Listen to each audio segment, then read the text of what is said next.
За, монголчуудын Библи судлал подкастын маань сонсогч нарт 5 дугаар сарын мэндийг хүргье. Тэгээд энэ сар бид нар Үлс номоор хичээллэх байгаа. Хотын сүмийн пастор миний ээж Сувд бит хоёр хамтдаа ярилцах болно. За, ингээд Үлс номыг эхлэхээс өмнө би Петрийн номлосон сургаалаас уншия. Би эзнийг өмнө минь байхыг үргэлж хардаг. Тэр миний баруун гар талд байх тул би ганхахгүй. Тиймээс зүрх сэтгэл минь баясдаг, хил минь жаргалтайгаар дуулдаг. Илүү чухал нь юу вэ гэвэл миний бие маань ч хүртэл найдвар дотор амьдардаг. Учир нь та намайг мартахгүй, сүмсийг минь үхлийн оронд орхихгүй. Та өөрийн ариун нэгнийг ялцруулахгүй. За, ингээд Петр Үлс номын 2 дугаар бүлэг дээр Давидын дууллаас иш татаад номлож байгаа. Энэ Давидын дуулалтай шууд миний асуулт холбогдно л доо. Тэгэхээр энэ ч Петр яг Есүстэй адилхан номлож байгаа. Есүс яаж номлодог байсантай яг адилхан. Яг нөгөө иш үзүүлэгчдээс иш татаад тэгээд Есүс тайлбарыг нь хэлж өгдөг байсан Израильчуудад. Петрийн номлол яг тэгж эхэлж байгаа байхгүй. Тэгээд нэг сонирхолтой юм нь өмнө нь Есүсийг тэгж номлоход дагалдагч нар үргэлж гайхдаг байсан. Энэ юуны тухай яриад байгаа юм болоо. Есүс тайлбарыг уг нь өгöd байгаа шүү дээ. Тэгсэн ирнэл гайхаад идэгсэн. Ойлгодог байсан. Харин энд Пентекостийн өдрийн дараах ариун сүнс буусны дараа Петр тэр үгийг бичээсийг ойлгоцсон байхгүй. Давидын тэр дуулалыг уншаад манай хүн энэ эзний тухай ярьж исэн байх гэдгийг ойлгочихж байгаа. Тэгээд Израильчуудад юу гэж хэлж ийн гэхээр ах トゥ нараа би та нарт шулуухан хэлье. Бас итгэлтэйгээр хэлье. Бидний одоо энэ эцэг өвөг эцэг Давидын бунхан одоо ч бидний дунд байгаа. Тэгэхээр энд Давид эзний тухай иш үзүүлж зөвнөж ярьсан юм аа. Гэт Петр шууд ярьж байгаа байхгүй. Тэгэхээр энэ надад Есүсийн хэлсэн үгийг Есүс явхаас өмнө хэлсэн. Та нар ариун сүнсийг хүлээж аваад тэр та нарыг бүх үнэн рүү хөтлөх болно. Өөрөөр хэлбэл ариун сүнсийг хүлээж авсны дараа Петрт болон дагалдагч нарт энэ бичээсийг ойлгох түлхүүр ойлголт ирчихэж байгаа ариун сүнсээр дамжуулаад. Тэгээ энэ бол надад үнэхээр гайхалтай, сонирхолтой санагдсан. Тэгээд яаж ажиллаж байгаа энэ технологиг харахаар надад аюу бүр үнэхээр ийм ямар ч одоо алдаа мадаггүй бүр төгс технологи харагдаад байна л та. Тэгээ энэ дээрээс би эхнийхээ сэдвийн талаар орё гэж бодож. Эхний сэдв юу вэ гэхээр ариун сүнс биднийг үнэн рүү хөтлөнө гэдэг талаар ярилцмаар байна. Тэгэхээр хүмүүс ингэж ярьдаг штеп. Бурхан надад ингэж хэллээ. Ариун сүнс надад ингэж хэллээ. Тэгэхээр миний танаас асуух асуулт энийг үнэхээр бас сонсож байгаа бүх хүмүүс мэдхийг маш их хүсэж байгаа гэж би бодож байна. Ариун сүнс надад тэгж хэлснийг эсвэл ариун сүнс надад бичээсийг тайлж өгж байгааг би яаж ойлгох вэ? Би яаж мэдэж чадах вэ? Яаж одоо би тэрэнд баттай байж чадах вэ? Тийм ээ? Заримдаа яг надад ийм тохиолдчихсан байхгүй юу? Нэг асуудлын талаар хоёр хүн хоёр өөрөөр тайлбарлаа. Тэгтээ бүр хоёр эсрэгээр тайлбарлаад. Гэхдээ хоёулаа ариун сүнс бурхан надаа ингэж хэлсэн гэж тайлбарлаж байгаа байхгүй. Тэгээд тэрийг яг ингээ Библийн ишлэлээр хоёулаа гараад ярьчихж байгаа байхгүй. Тэгээ би зүгээр тоглоом болгоо хэлж ирсэн. Та хоёр өөр бурханд итгэдэг юм уу? Өөр бурханд итгэдэг юм уу? Эсвэл бурхан чинь ингээд нөгөө танай бурхан чинь нэг ингээд юмаа нэг шийдэж чадахгүй ингээд янз янз юм яриад идэг бурхан юм уу? Эсвэл бидний бурхан гэж би асууж ирсэн. Зүгээр тоглоом болгоод. Тэр энэ бас хүн болгон мэдхийг хүсэж байгаа, танаас бас сонсохыг хүсэж байгаа зүйл ах гэж бодож ин л доо. Бид нар яаран тэгж ярих бол ер нь аюултай. Яаран ингэж одоо яг л бид нар ч нөх хүн штэ. Бидний толгойд амар олон орон гарan бодлууд одоо биднээс гаднаас нөлөөлж байгаа бодлууд одоо юу ч байж болно. Харин би юу гэж боддог гэхээр хүн ариун сүнс одоо бид нар нэгэнт Христэд итгэсэн бид нар ариун сүнсийг хүлээгээд авцсан. Бид нар Христэд амьдралаа өгсөн учраас ариун сүнс миний дотор заавал орж ирнэ. Тэр нь миний мэдрэмж ч юм уу надад орж ирэхдээ за суудаа би орж ирлээ шүү ч гэж хэлэхгүй. Тэр нэг л мэтгэд орж ирээд амьдрдаг. Тэгэхээр зөв би өөрөө юу гэж одоо энэ итгэлийн амьдралдаа би энийг яаж авч явж байна гэхээр миний ерөөсөө хамгийн гол зорилго бол энэ ариун сүнстэй хамт амьдарч сурна гэдэг бол надад дуу хоолойг нь танихад туслана. Надад бүр тэр байтугай би бол ингэж боддог. Ер нь ариун сүнстэй бид нар амьдраад ирэхээр ариун сүнс намайг инг гэж хэллээ. Ариун сүнс надад ингэж хэллээ ч гэж ярахаа болно. Энд чинь ингээ бүр минийх юм шигээр надаас гарах байхгүй юу? Одоо өөрөөр хэлбэл ариун сүнс энд байна, би энд байна гэсэн тусгаарлалт алга болдог гэж би боддог. Тэгэхээр энд мэдээж аюул олон зүйл орж ирдэг, хүчин зүйлүүд орж ирдэг учраас бид нар ямарваа нэгэн зүйлийг ариун сүнс надад ингэ хэлчлээ, бурхан надад ингэ хэлчлээ гэхээсээ бид нар хоошлох ёстой. Яарах хэрэггүй. Энэ ариун сүнс бишээж болно шүү дээ. Тийм биз дээ.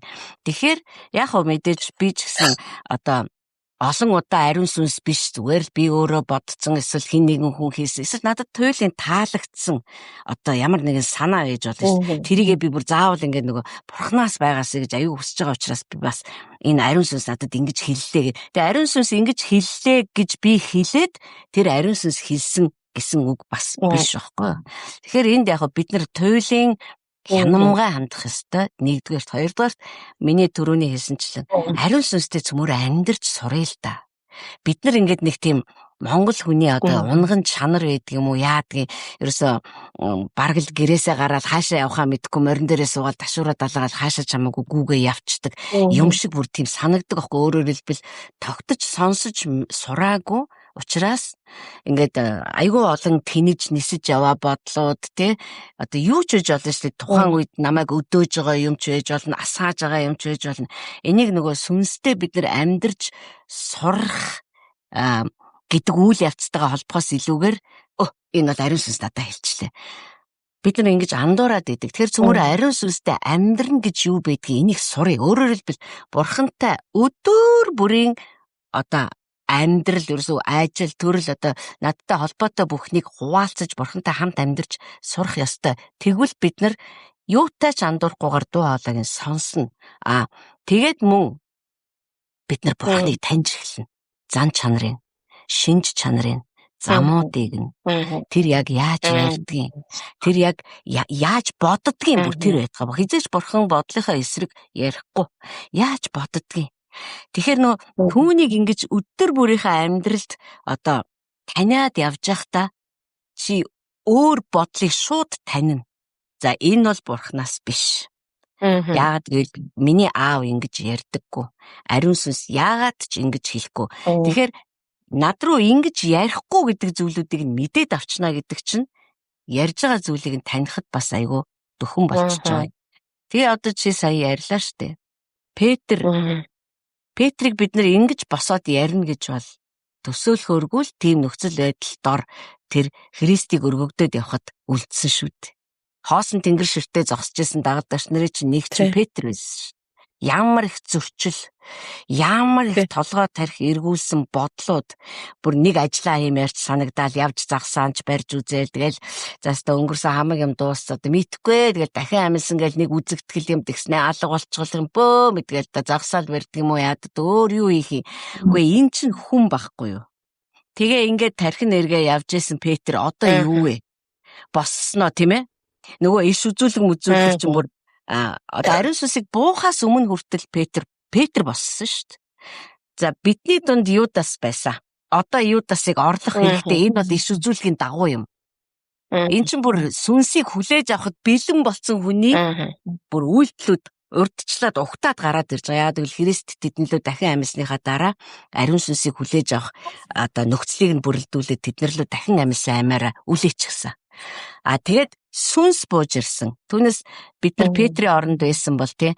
За би ч нэг Юдасыг орлох тухай ярьдаг хинчилээ. Би ч одоо Юдасаас дутхгүй 3 удаа оруулсан. Би бол ер нь өгөх зохистой хүн харин зүгээр амьд ингээд явж байгаа надаа зол юм энтергээд ийм яриаг байхгүй.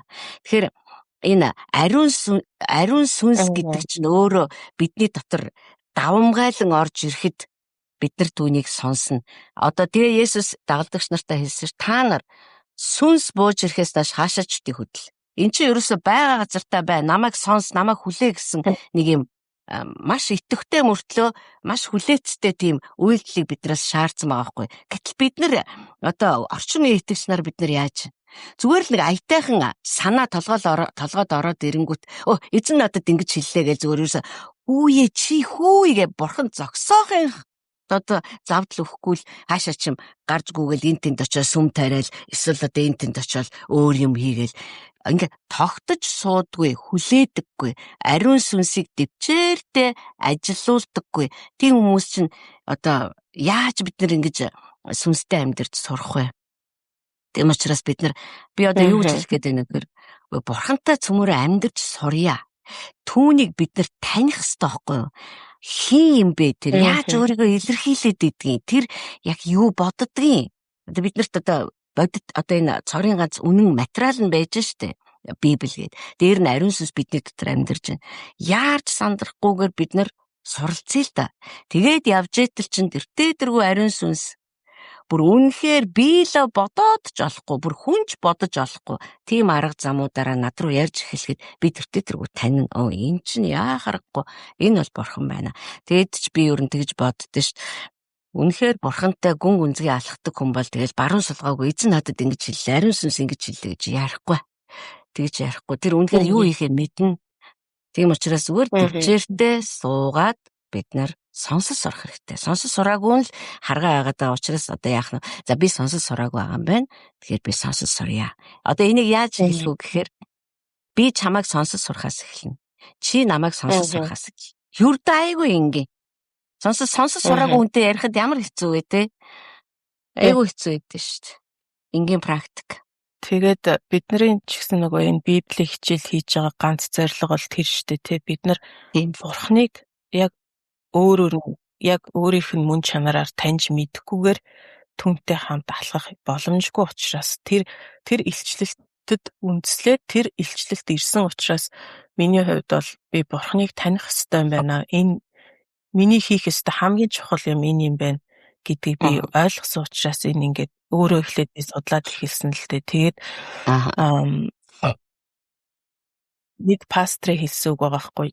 Чи жинхэнэ бурхныг мэдж гинөө, таньж мэдж гинөө эсвэл өөрийнхөө дүрээр бурхныг бүтээгээд тэгээд тэр бурхандаа мөргөөд байна уу гэж байгаа байхгүй. Тэгэхээр бид нар нөгөө өөрийнхөө төсөөллөөр бурхныг ингээд бий болгочт юм байна л та. Тэгэхээр тэгснэ тэрэндээ мөргөөд явцдаг. Тэгээ миний хувьд бол яг би одоо үнэн бурхныг мэдээ гэдэг тийм үлсгэлэн маш их эрэлхийл одоо миний дотор бурхан бий болгосон л та үлсгэлэн бий болгосон.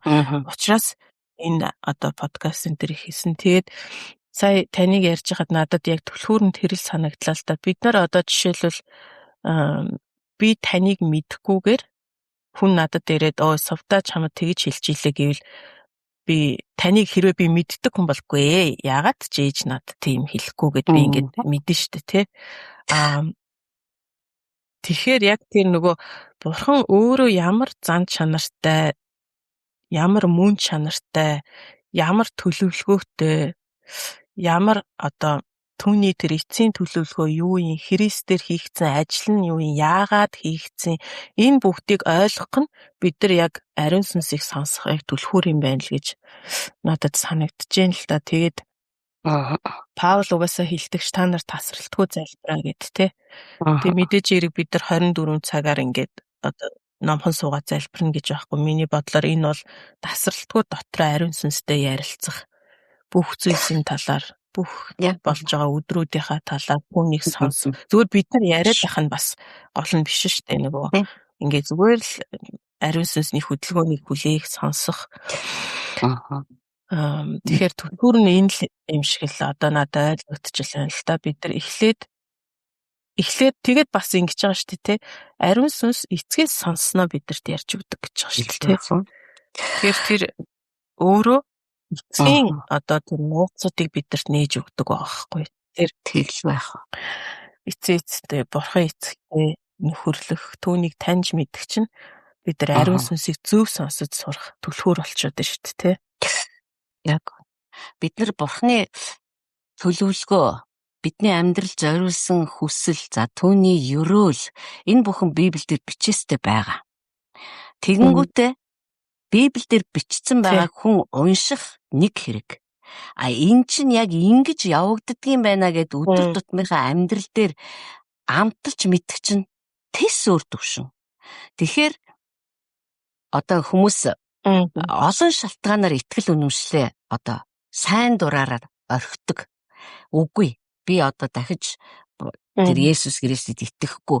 Яагаад гэвэл шал гудлаа юм байлээ.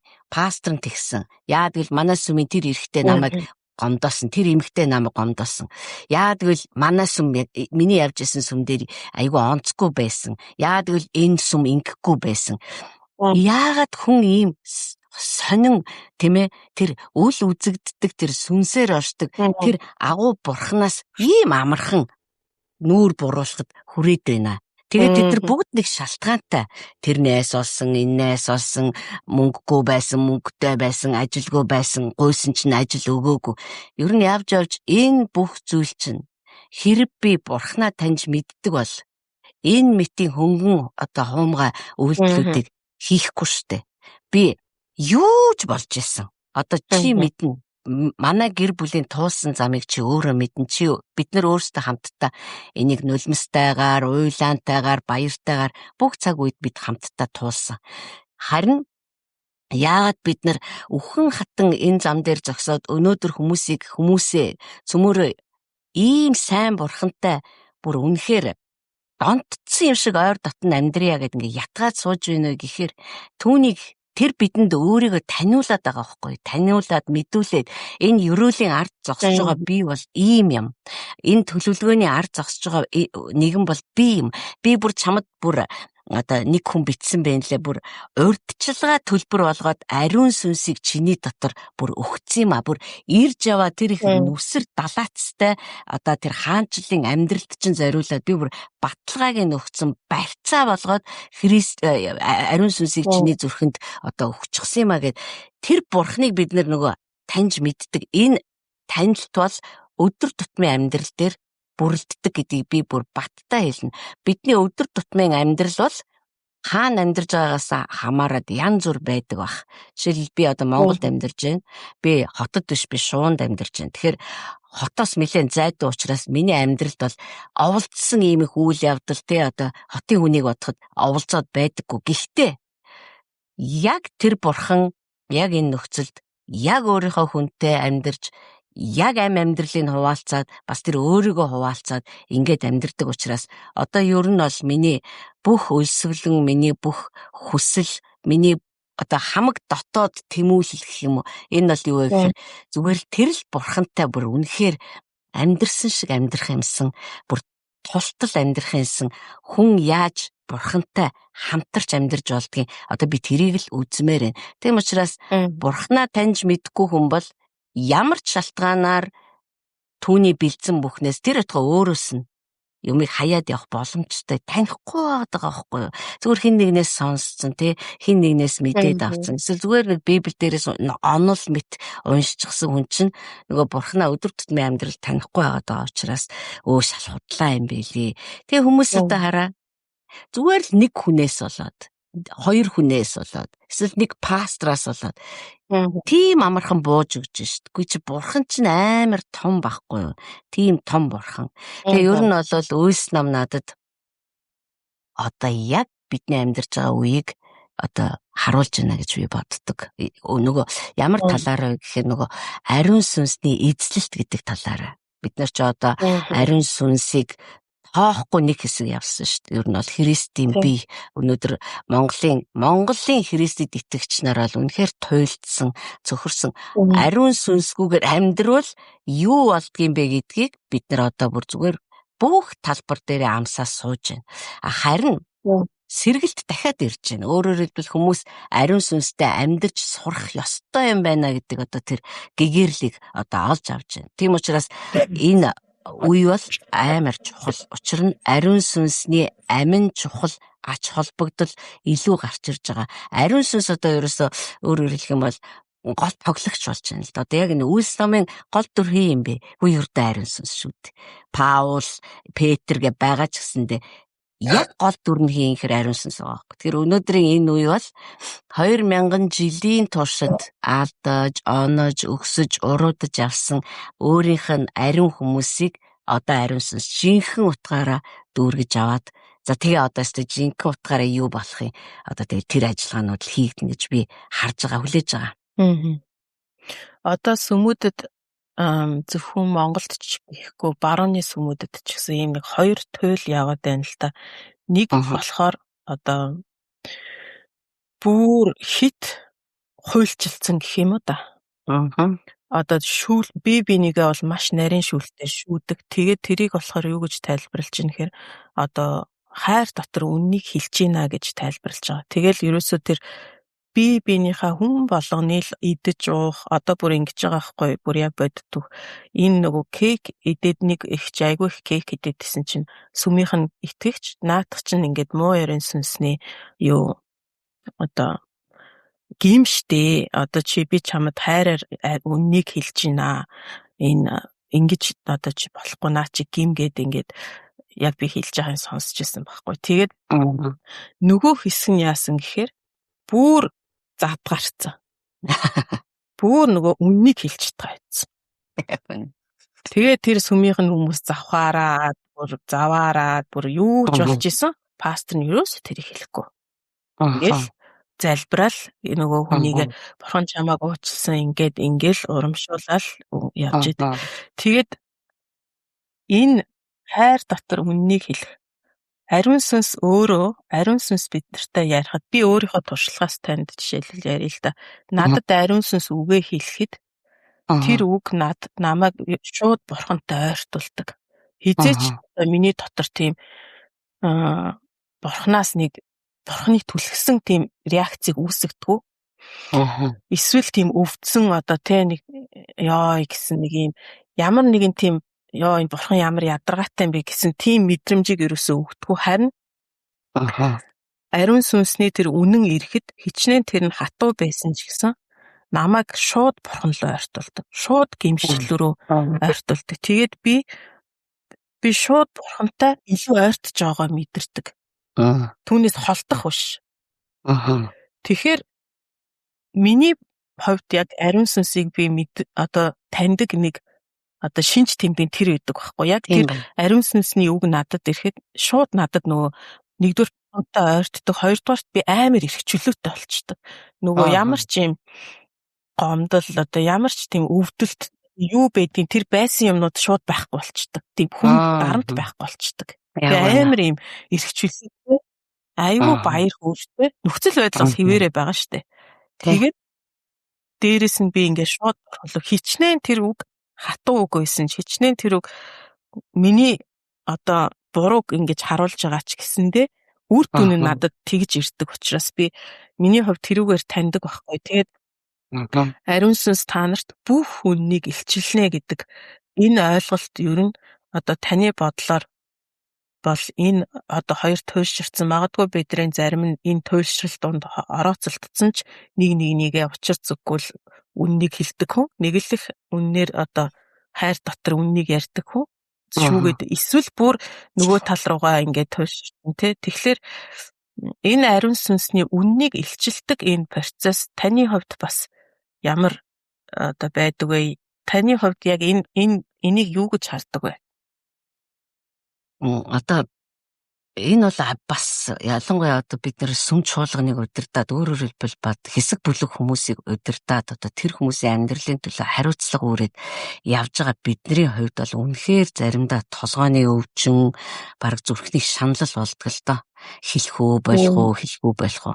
Гэхдээ би одоо юу гэж одоо илүү ухаан сууж ин л да би өөрөө бол хараа чи боддоо чи түрүү хэллээ шүү дээ. Ариун сүнс намайг ятгаж яхад үнэн хэдий гашуун байдагч намайг улам бурхан руу ойртуулж намайг босгон байгуулж идэг. Тэгэхээр ариун сүнсний миний дотор амьдарж байгаа нэг томоохон шалтгаан бол тэр байдаг. Намайг засах, намайг чиглэл рүү минь буцааж оруулах. Эсвэл яг энэ уйлралт надад садаа болоод байгаа зан чанарч гэдэг юм юу? Тэрнтэй нь ажиллах. Ариун сүнсний одоо чухал ажил шүү дээ. Айгүй олон одоо шалтгаанууд байгаа л бах. Ариун сүнс бүрэн эрчээрээ ажилдаггүй сүм гэж харамсалтай нь байгаа. Ариун сүнсний эрх мэдлийг юусоо оруулж ирдэггүй. Тэгээд тийм газар хүмүүс үннийг хэлж гэн гэдэл одоо бодсон санснаас шулуухан хэлээд л ингээд байх юм бол тэнд юу ч явагдахгүй. Харин ариун сүнс маш хүчтэй ажиллаж байгаа сүм чуулган байна. Өөрөөр хэлбэл сүм чуулган гэдэг чинь байшин биш хүмүүс шүү дээ. Тэр хүмүүсийн дунд хэрв хин нэгэнд үг хэлэх хэрэгтэй гэж бодвол юмс өөрөөр явагдана. Би юуг илүү үздэг вэ гэхээр би одоо дуугүй байхыг илүү үздэг болсон. Өөрөөр хэлбэл би мэдж байгаа энэ сүм дотор ариун сүнс туйлын идэвхтэй ажиллаж байгаа. Тэр миний дотор туйлын идэвхтэй байгаа шиг энэ сүм дотор байгаа эрэгтэй эмэгтэй хүмүүсийн дотор туйлын идэвхтэй ажиллаж байгаа. Хүмүүс ингэж бодоод идэг байхгүй. Ариун сүнстэй би л их ойрхон байгаад байна да. Тэгээ одоо энэ бусад хүмүүс ингэ над шиг ойртохгүй юм. Тэгэхээр одоо би л одоо хэлхээс биш гэсэн хандлагатай хүмүүс байж болно. Тийм огтоос биш. Бурхан хүний дотор яаж ажиллаж байгааг би мэдэхгүй шүү дээ. Гэхдээ тэр байтугай миний дотор яаж ажиллаж байгаагч би одоо гаргаж илэрхийлэхэд айгүй хэцүү байхгүй. Тийм учраас би би харъя. Би ер нь хэсэг хүлээе. Тэгээ юу болох нь гэж би хүлээдэг болсон. Бас нэг миний одоо суралцж байгаа зүйл маань юу вэ гэхээр хэрэг тэр хүн над руу хурж ирээд өөрт нь тусламж хэрэгтэй байна гэж яриул би туслахад бэлэн байя. Учир нь штэ хүн нөгөө гимт унснаас хойш одоо нөгөө гимт чанарт удаан боолчлогдсноосоо болоод одоо хүн надад үннийг хэлжсэн ч шууд одоо эсэргүүцдэг тийм бүр одоо реакц үзүүлдэг болсон байх нь штэ хүн бүр одоо хичнээн хайртай байсан ч гэсэн ингээл надад хүн хурж ирээд үннийг хэлэхээр тэр бол өстө үнэхээр үнэн байсан ч би одоо реакцлах нь байна тийм ээ. Харин ариун сүнс надад хэлэхэд би чи хэлдэж түрүү би нэрээ тийм ээ үнэ. Яг л үнэн гэдгээ хүн дотроо мэдээд байгаа байхгүй дотроо мэдээд байгаа. Гэхдээ тэр чинь бүр ингээд өөрийн мэдлгүй хариу реакц нөгөө хүнлүүгээ дайраад байгаа байхгүй юу? Гомдно тэгээ бие бинийгээ гэмтэн те. Харин ариун сүнс хэлэхэд чи яах вэ гэхээр хажууд чи хинч байж чамайг ичгүрт оруулахгүй байгаа учраас чи тийм ээ. Эцсийн бүлэг та яг үннийг хэлж байгаа гэдгийг би мэдэж байна. Тэгэхээр та намайг битээ орхиоч. Та намайг бүр үнэхээр улам өөрлөгөө татаач. Ялгааг нь харж байна уу? Тэгэхээр би ариун сүнсэнд илүү давуу эрхийг өгдөг. За би нэг аягүй сайн санаж нэг хүний асуудал намайг бас аягүй шаналгасан. Тэгээ би бүр сүлдээ яг нэг дэвчээр алдаад тэгээ нэг өдөр машин дотор суугаа явж байхдаа за би ерөөсө тэр хүнтэй нүүр тулан уулзаад ер нь хэлий гэсэн бүхтээ ер нь хэлий гэд бодож байгаа байхгүй юу? Миний бодол чинь толгой дотор их чанга дуурч байгаа шүү дээ. Тэгэхэд бурхан надад юу гэж хэлсэн бэ гэхээр үгүй байж. Чи бититэг. Чи зүгээр л байж. Тэгээд ерөөсө 7 хоноогүй байж хахад би тэр хүнийг зүгээр миний нүдэн дээр над руу хандж байгаа хандлага, хүмүүст хандж байгаа хандлага нь огт өөр болж байгааг би харсан. Тэгээ би энэнд аяг баярлдаг аахгүй юу? Энэ чинь их гоё ажил биш шүү дээ. Хүнд очиад үннийг хэлээл бид нар ер нь тэгэх эрхтэй юу гэдгийг бас бодох хэрэгтэй. Хүн болгонд очиад нэг дутагдал хүлээн зөвшөөрдөггүй нэг шудраг хүн би ерөөс дутагдлын хажуугаар дуугүй явдаггүй маа. За болж гин. Би өөрөө огт дутагдaltaгүй бол бас болж шүү дээ тийм ээ. Тэгээ Есүс бидэнд амар болгож Христ их эзэн маань юу гэж хэлсэн бэ гэхээр чи өөртөө яг юу хүсдэг, ямар сайныг хүсдэг, хүн чамд яаж хандаасаа гэж хүсдэг. Яг тэрийг л хийлдэ. Тэгэхээр одоо ухаан сууж ин л да би бас ухаан сууж байна. За ер нь бол би хэлснээс ариун сүнс ятгавал тэр бит хоёр гимтэхгүй тэр хүн бит хоёр. Дээр нь би нэг амар ажиллаа сална. Нөгөө хүн маань ариун сүнсээр ятгагдана. Тэгэхээр бурхан бид нарыг ямар их хүндэлж одоо тий ичгүүр дотор оруулахгүй гэж гайхалтай ажилдаг вэ. Бид нар тэрэнд нь өөрсдөө тавьж өгөх ёстой. Тэгээ харин бурхантай ярьж байгаа болохгүй гэж. Аав минь ээ одоо энэ хүн ингэж байна. Одоо би энийг бол 0-д орж байгаад хов зөөх гэж одоо өөртөө хэлдэг штэ. 0-д орж байгаад аава энэ хүн чинь ингэж байна. Одоо би яах юм бэ? Миний бүр дургу хүрээд байна. Давидын дууслууд ч одоо тийм л байгаа штэ. Одоо би бүр яахаа мэдхээ байл. Одоо би бүр өстө дургу хүрээд байна. Тэгэхэд бурхан таалдаг. Яа тэгэл би дахиж ч бол хүнд хэлж болно л да. Одоо би ер нь бол юу гэж боддог вэ гэхээр ер нь хүнд очиж хэлснээрээ юм сайжирдаг бол одоо ер нь бол бараг л ариун сүнсний хэрэггүй болтлоо л би ч н одоо хүн амьтанд одоо заалаа, сургалаа. Харин одоо үр дүн нь бол дандаа миний бодсончлон эргээр гарч ирж байгаагүй. Тэгэхээр чиний түрүүний асуусан асуулт бол бид нар яагаад хоёр тишээ туушраад байна гэхээр ариун сүнсний гүн дутагдалд орсон учраас. Ариун сүнс дотор минь амьдарч ивэл тэр чинь яг нөгөө тэнцвэрчүүлэгч шиг аль ч тал руу туйшруулахгүй гэсэн үг. Тэгээд тэр яг өөрөө ажиллаж эхэлнэ. Тэгээ мэдээж хэрэг тэр биднэр дамжуулаад хүмүүст үннийг ярина. Ганцхан тэрийг би сураагүй ээжэж би ингэдэг хүн, би бол одоо шулуун шудраг хүн юм, би ингээд дутагдлын хажуураас дуугүй өнгөрч чаддаггүй байхгүй юу гэл ингээд гүгээд ахаар чинь ариун сүнсийг ерөөсө сонсохгүй байна. Хүнд хэлсэн ч бидэнд ухаан хэрэгтэй болчиход. Тэгээд тэр ухаан чинь надад хэрэгтэй байна. Тэгэхээр одоо хэлхээсээ илүүтэйгээр би ингээ хэлчихвэл тэр хүн яаж одоо хохирох бол, тэр хүн яаж гэмтэх бол энэ ариун сүнсний тэнцвэртэй байдал чинь миний дотор байхгүй бол эсвэл би нөгөө хүний чинь шүүгээ шүмжлээд авчих чинь эсвэл би за буйнаараа болог юу ч хийжсэн надад огтоосоо хамаагүй гэсэн нэг тийм аймаар ёрын хувиа хичээсэн хандлагаар давхад орчиж байгаа. Тэгэхээр ариун сүнс бидэнд хэрэгтэй юу? Үгүй хамгийн наадлын харилцаан дээр хүртэл би тэрэнгүүгээр явж чадахгүй л шүү дээ. Боломжгүй. Тийм байна. Тэр ер нь бол эцсийн point юун дээр хүрч байна гэхээр бид нар бол шүүгч биш, бид нар бол хайрлагч. Бурхан бидрийг нэгдүгээр бурханыг хайрл, хоёрдугаар бие биенээ хайрл. Энэ л хоёр тушаалыг та нарт өгье гэж шүү дээ. Тэгэхээр сүм дотор ч гэсэндээ одоо энэ Петр, Паул энтрийн номлыг харж байхад тэр сонсож байгаа хүмүүсийг шууд зэмлэж байгаа. Эднэр бол яа тэр эдэр үгийн үйлчлэл хийдэг хүмүүс байхгүй юу? Түүнээс зүгээр одоо чуулганы гишүүд биш. Үгийн үйлчлэл эднэрт өгөгдсөн, даалгагдсан учраас та нар өөрсдөө нөгөө эзнийг маань цовдлцсон шүү дээ гэж маш одоо хатуу өгнүүдийг тэдэрт хэлж байгаа. Тэгвэл тэр нь нөгөө хувьчилсан биш. Одоо чи сая тэгчлээ шүү гэсэн өнгө аясаар биш. Тэгэхээр энд айгүй тийм бас ялгаа надад харагдчихл байна л да.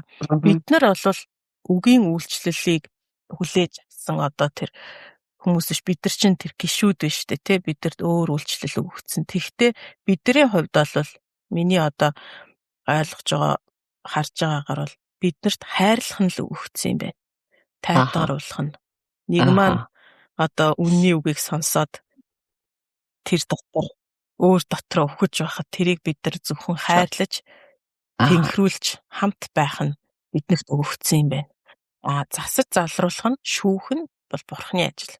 Магадгүй бурхан үүнийгээ зарим тохиолдолд үгийн үйлчлэлийг хүлээн авсан хүмүүсээр дамжуул чуулганд хандаж энэ ажлууд хийгддэг байхаар харагдаад байна л да. Одоо тогтолцоон тэгж надад харагдаад байна л да. Тэгээ бас нэг юм байна. Нэг хэсэг ийм бас итгэгч нар байна. Номлол ерөөсө бусад хүний номлолыг сонсдгоо. Тэгээд өөрөө Библийг уншаад өөрөө ариун сүнс өөрт нь тайлбарлалаа гэд өөртөө л ерөөсө ариун сүнс тэр хоёрлаа явцдаг гэсэн үг. Тэгснэ одоо бусад номлол энтерийг сонсдгоо. Тэгээд тэрэнд бол айгүй шүүмжтэй ханддаг. Сонсохдоо ингээд нөх хүлээж авах гэж сонсдгоо гэсэн шүүмжил гэж сонсдог. Тэгээд Библийг ариун сүнс ингэж тайлбарсан гэд айгүй эвгүй тийм тайлбарууд гаргаж ирж ярьж ин л та бас ингээд. Тэгэхээр ариун сүнс биднэрт үннийг илчлэн гэдэг нь биднэрт үгийн үйлчлэл тийм чухал биш гэсэн үг үү? Үгийн үйлчлэл энэ хоёр ер нь яаж харилцан холбогдож байна вэ? Энэ Үлс номон дээр байж байгаа шүү дээ. Ерөөсөө ариун сүнс бууж ирсэн хүмүүс баптизм хүртсэн ариун сүнсний. Өөрөөр хэлбэл одоо ариун сүнс дээр биш. Одоо газар дэлхий дээр ажиллаа хийж штэ. Ариун сүнс хүмүүсийн зүрх сэтгэлийг эзэлж байлдан дагуулж ингэж одоо бурхны эзэмшил рүү татан оруулж байгаа ийм үед бид нар амьдарч байгаа. Тэгэд Үлс номон дээр хэлж байгаа тэд нар элч нарын сургаалд өөрийгөө зориулж исэн гэж. Нөгөө ариун сүнсний ажиллагаа чинь өөрөө сонсож байгаа хүмүүсийг үгийн үйлчлэлд үйлчлүүлээд байгаа байхгүй. Тэд нар бүр элч нарын амнаас гарч байгаа үгэнд өөрсдөө бүр зориулсан. Энэ ганцхан өгүүлбэр боловч ямар гүн зориулалт, ямар гүн ажиллагаа явагдаад байна. Энэ яаж явагдаад байгаа юм? Бид нар ариун сүнсийг аваа хайчих юм бол эн чинь явагдахгүй. Гэтэл бид нар ариун сүнсгүйгээр ийм юм бий болох гээд номлож байгаа хүмүүсээ загнаад миний үгэнд орохгүй байвал надаар бурхан ярьж байгаа шүү. Миний үгэнд орохгүй байвал та бурхан та нарыг ингэн шүү, тэгэн шүү. Хүн яаж ийм үгэнд өөрийгөө зориулах вэ? Тэгэхээр ариун сүнс сүм чуулганаа дүүргэж үгийн үйлчлэл чинь байна штэ. Ариун сүнс одоо туйлын итгэвчж байгаа. Ариун сүнс одоо бүр эннээс ч илүү давмгайлна. Энэ үед сүм чуулган үгийн үйлчлэл бүр үнэхээр өөрөөр хэлбэл би ингэж хэлье. Үг бол сүм дотор хүндлэгдсэн одоо барьж байгуулдаг үндсэн ажил болох ёстой. Үг. Бурхны үг. Бид нар бурхны үгийг хүндлэхэ болох юм бол бид нар сүм гэж нэрлэгдэх хэрэггүй. Бид нар зүгээр л компани болчих хэрэгтэй. Зүгээр л яшиг зүгээр. Бид нар тэгэхээр үг хүндлэгдэн гэдэг чинь тэгэхээр хүн болго ингэж бодох бах. Угаасаа сүмд үг ярьдаг штэ. Үгүй. Одоо Үлс номыг харах юм бол Петрийн номлыг хар. Паулын ярьж байгааг хар. Энэ хүмүүс одоо бурхан яг яаж ярьдгийг тэр дуу хоолойнд болж байна. Бурхан юу гэж ярьдгийг бодит бүр дамжуулагч нь болж байна. Бүр ингэтлээ үгийн үйлчлэл сүм дотор бүр тодорч гарч ирэх хэвээр. Хүмүүс тэр үгийн эрх мэдэл, үгийн тослогоонд ор өөрийн ирэхгүй орж ирэх хэвээр. Бид нар 11 онд байгуулагдсан сүм шүү дээ. Одоо хотын сүм 15 жил болж. Бидний хөдөлмөр юу юм? Пасторуудын хөдөлмөр. Бид нар тийм л үгийг дамжуулагч нар болж, тийм л үгэнд хүмүүс нь өөрсдийгөө өгдөг. Ийм л уур амьсгалыг барьж байгуулахын тулд ариун сүнстэй хамтарч өнөөг хүртэл хөдөлмөрлж шít. Үнэхээр хүмүүсийг байна штэ. Дотор нь бүр ингэж бурхны хаанчлалт хэрэгтэй бүхэл бүтэн цогцлбор энэ хүний дотор барьж байгуулагдах хүртэл үг яригдах хэвээр. Зүгээр л нэг үсчиж ойсон үг биш. Нэг бүтэн сайдар хайр яриад, нэг бүтэн сайдар аавын хайрыг яриад, нэг бүтэн сайдар загалмаа яриад. Энэ нөгөө бүгдээрээ үнэн боловч барьж байгуулахгүй байгаа байхгүй юу? Ийм одоо бид нар нэг хүүхдээ хооллохдоо тийм ээ. За одоо ийм насан дээрээ энэ хүүхдэд ийм хоол хэрэгтэй учраас ийм юм өгнө, ийм юм өгч болохгүй гэд бид нар чи амттай бүхнийг амруун чихээд байдаггүй штэ. Тэгжээж нөгөө хүүхэд эрүүл чирэг өсөж бойж. Түүнчлэн сүмийг бид нар одоо тэр эрэгтэй эмэгтэй хүмүүсийг бид нар сүнсийг нь өсгөхийн тулд үгийн үйлчлэл хийхдээ бурхны үгийг байгаагаар нь ямар ч холцгүйгээр шилмэл хэлбрээр нь бид нар хүмүүст дамжуулж өгөх ёстой. Үүний тулд тэр үгийн үйлчлэлдээ аваачж байгаа хүнээ бурхан өөрөө томилох ёстой. Нэг солонгос хүн биш. Эсвэл Америкаас ирсэн нэг хүн биш. Эсвэл та харж ирсэн энэ манай сүмийн энэ айгүй хөөрхөн ингээл үе хөөрхөн гэрчил хийгээд идгийг. Энийгээ би нэг номлуулъя да гэх биш. Дотор минь юу баригдаж байна? Тэрийг ярьдаг бурханаар бүр томилогдсон. Тийм л учраас Петр, Паул энэ тэр эрх мэдэлтэй номлож хахад тэрэнд нь бүр хаадууд хүртэл хэлэх үггүй болж исэн шүү дээ. Итгэдэггүй хүмүүс хүртэл хэлэх үггүй болж исэн шүү.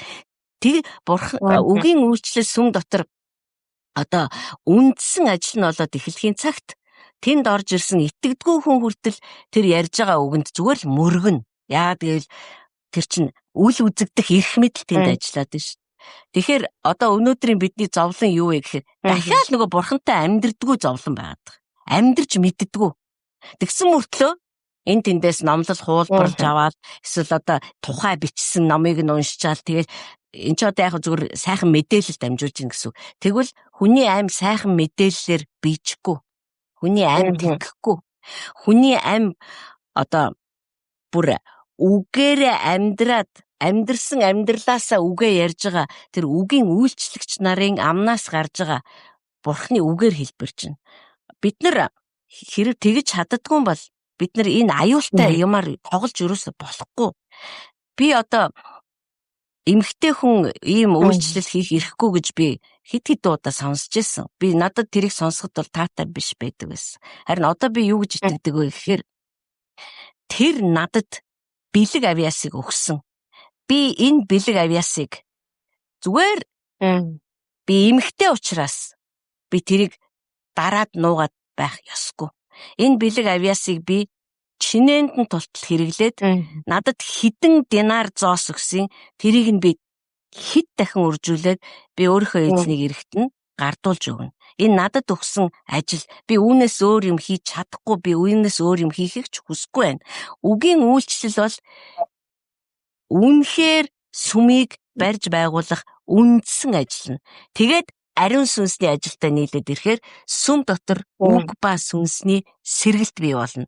Хүмүүсийг одоо асрах, хамгаалах, хүмүүсийг удирдахад туйлын амархан болно. Чи бүр үнэхээр ямар амархан байдгийм бэ гэж бүр гайхна. Чи зүгээр хийх ёстой ажлаа л хийж. Би зүгээр өнөөдөр юу гэж боддог вэ гэхээр зарим би бүгдийг гэж бол хэлэхгүй. Гэхдээ ер нь л нэг тийм дургу үг судлахтаа дургу. Одоо ер нь бол Библиэс сүгч харддаггүй пасторууд байдаг гэж бодчих. Энэ бол шүүмжлэл биш. Энэ бол зүгээр байж боломгүй байхгүй. Энэ Библи бүр бидний гар дор бүр навсааж явах хэрэгтэй байхгүй. Бүр баруун солгоог навсааж явах хэрэгтэй. Байс хийгээс сольдог байх хэрэгтэй.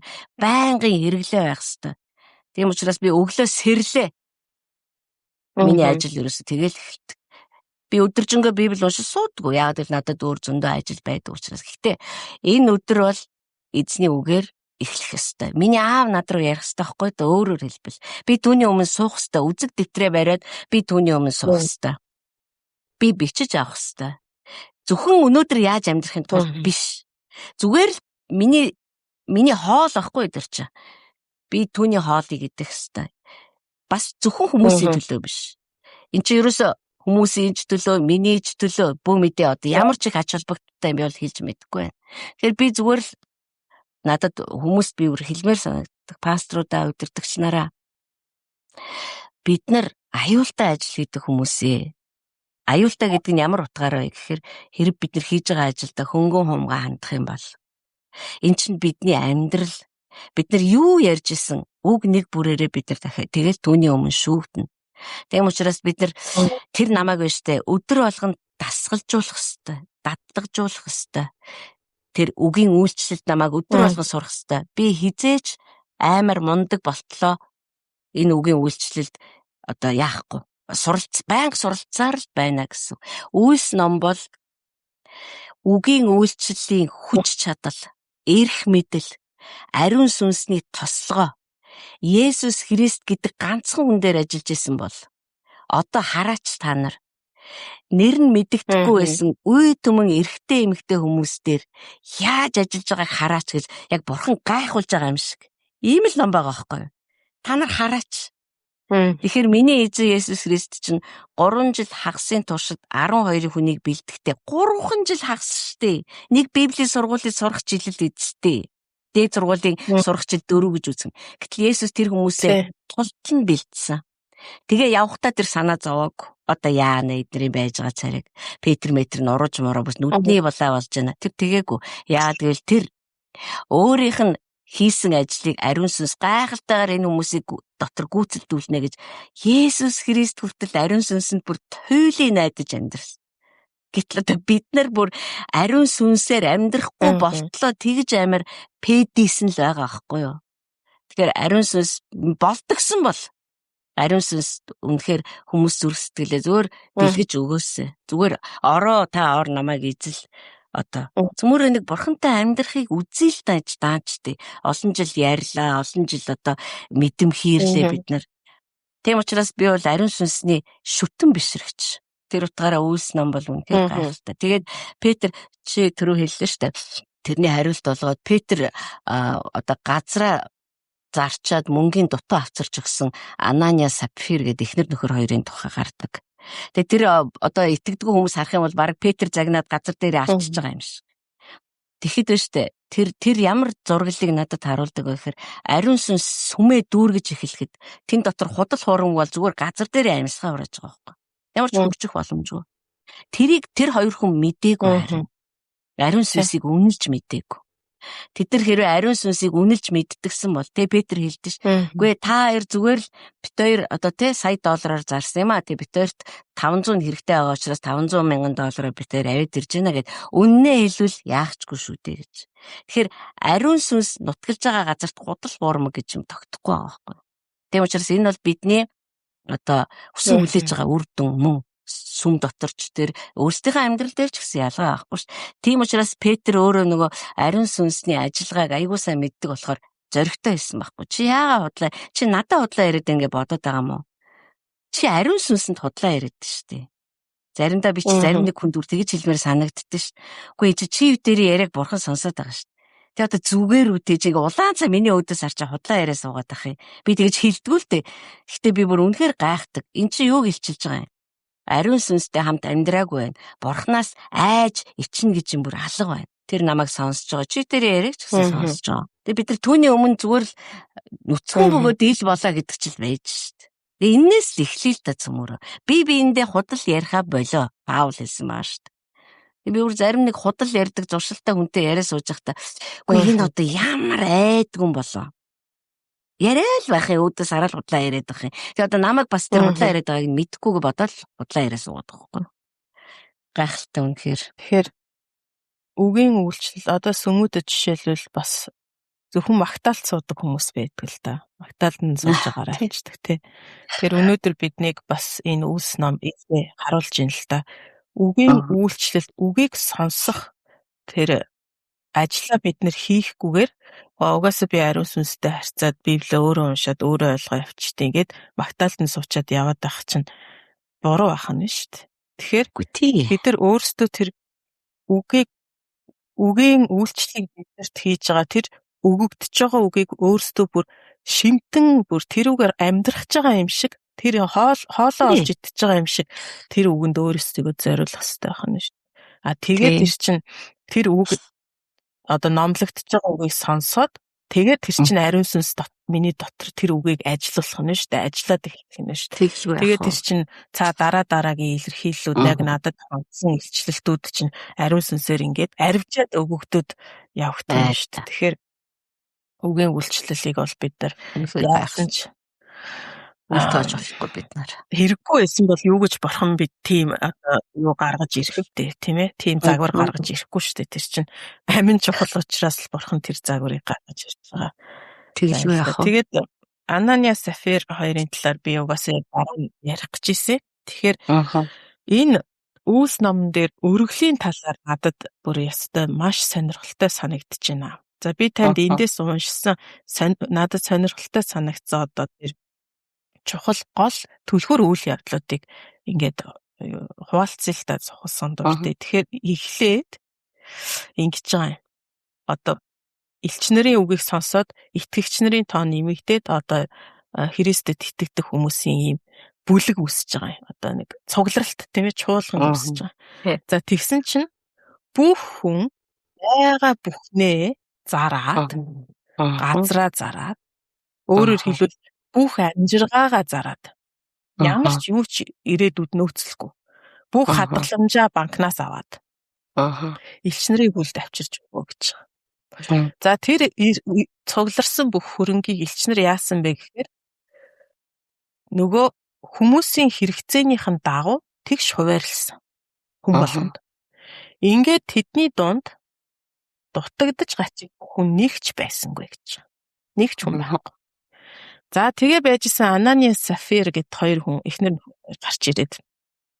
За тэр хоёр таны саяны хэлснээр худлаа ирсэн баг. За газраа зарсан мөнгөнийхөө талыг өгчөөд бүгдийг өгсөн баг. За энэ их сонин. Гэхдээ тэгээд талын нүгэн л үсттэй тэр хоёр зүгээр зүрхнийх нь зүрхний зорилго нь өгөх байгаагүй. Өөр нэг цаанаа нэг даалт төлөвлөгөөтэй байсан байгаа даа. Бүгдээгээ өгж байгаа мэт харагдах нэг тийм шаардлага тэр хоёрт байсан байна. За ингээд нөгөө хоёр маань газар дээрээ нас орсон. За тэгсэн 12 дугаар бүлэг дээр Агабус гэдэг хүн иш үзүүлж байгаа. Тэр хүн юу гэж иш үзүүлсэн гэхээр дэлхий даяар агуу их өсөглөн болох нэ гэд иш үзүүлсэн чинь Антиохт байсан итгэгч нар Юудэд итгэгч нарт зориулаад хандив бэлтгэв гэж байгаа. Цуглуул өгч.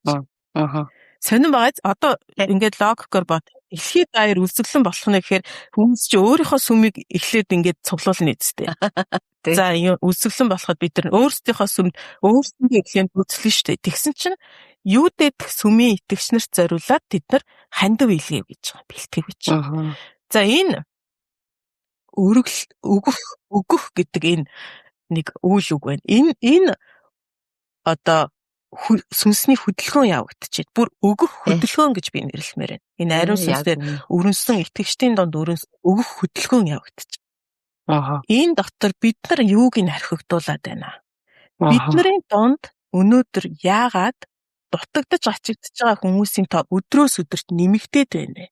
Тэр энд бид нар гарцаагүй энэ технологи дотор технологийнх нь нэг одоо орцыг бид нар хаяад байна л да. Орхиод байна. Бид нар өргөдөг бие биендээ өгдөг 11-эж өргөдөг тарьдаг. Гэхдээ энэ үр дүн гарахгүй өөр үр дүн гараад байна. Тэнд дутагдж гачигдах нэг ч хүн байхгүйсэн чи бидний донд бүр дутагдж байгаа хүмүүс нэмэгдээд байна. Тэгэхээр энд танаас бас би сонсомоор бид нар энд юуг орхигдуулаад байна вэ? Юу нэнд биднэрт дутаад байна вэ? Ер нь бол бидний алхаж байгаа одоо энэ амьдрал зам одоо бурхантай хамт алхаж байгаа амьдрал маань тэр чигтээ нөгөө эрсдлийн зам баггүй юу? Одоо өнөөдөр чинь нөгөө эрсдэл тооцоолох гэдэг том шинжлэх ухаан гараад ирсэн шүү дээ.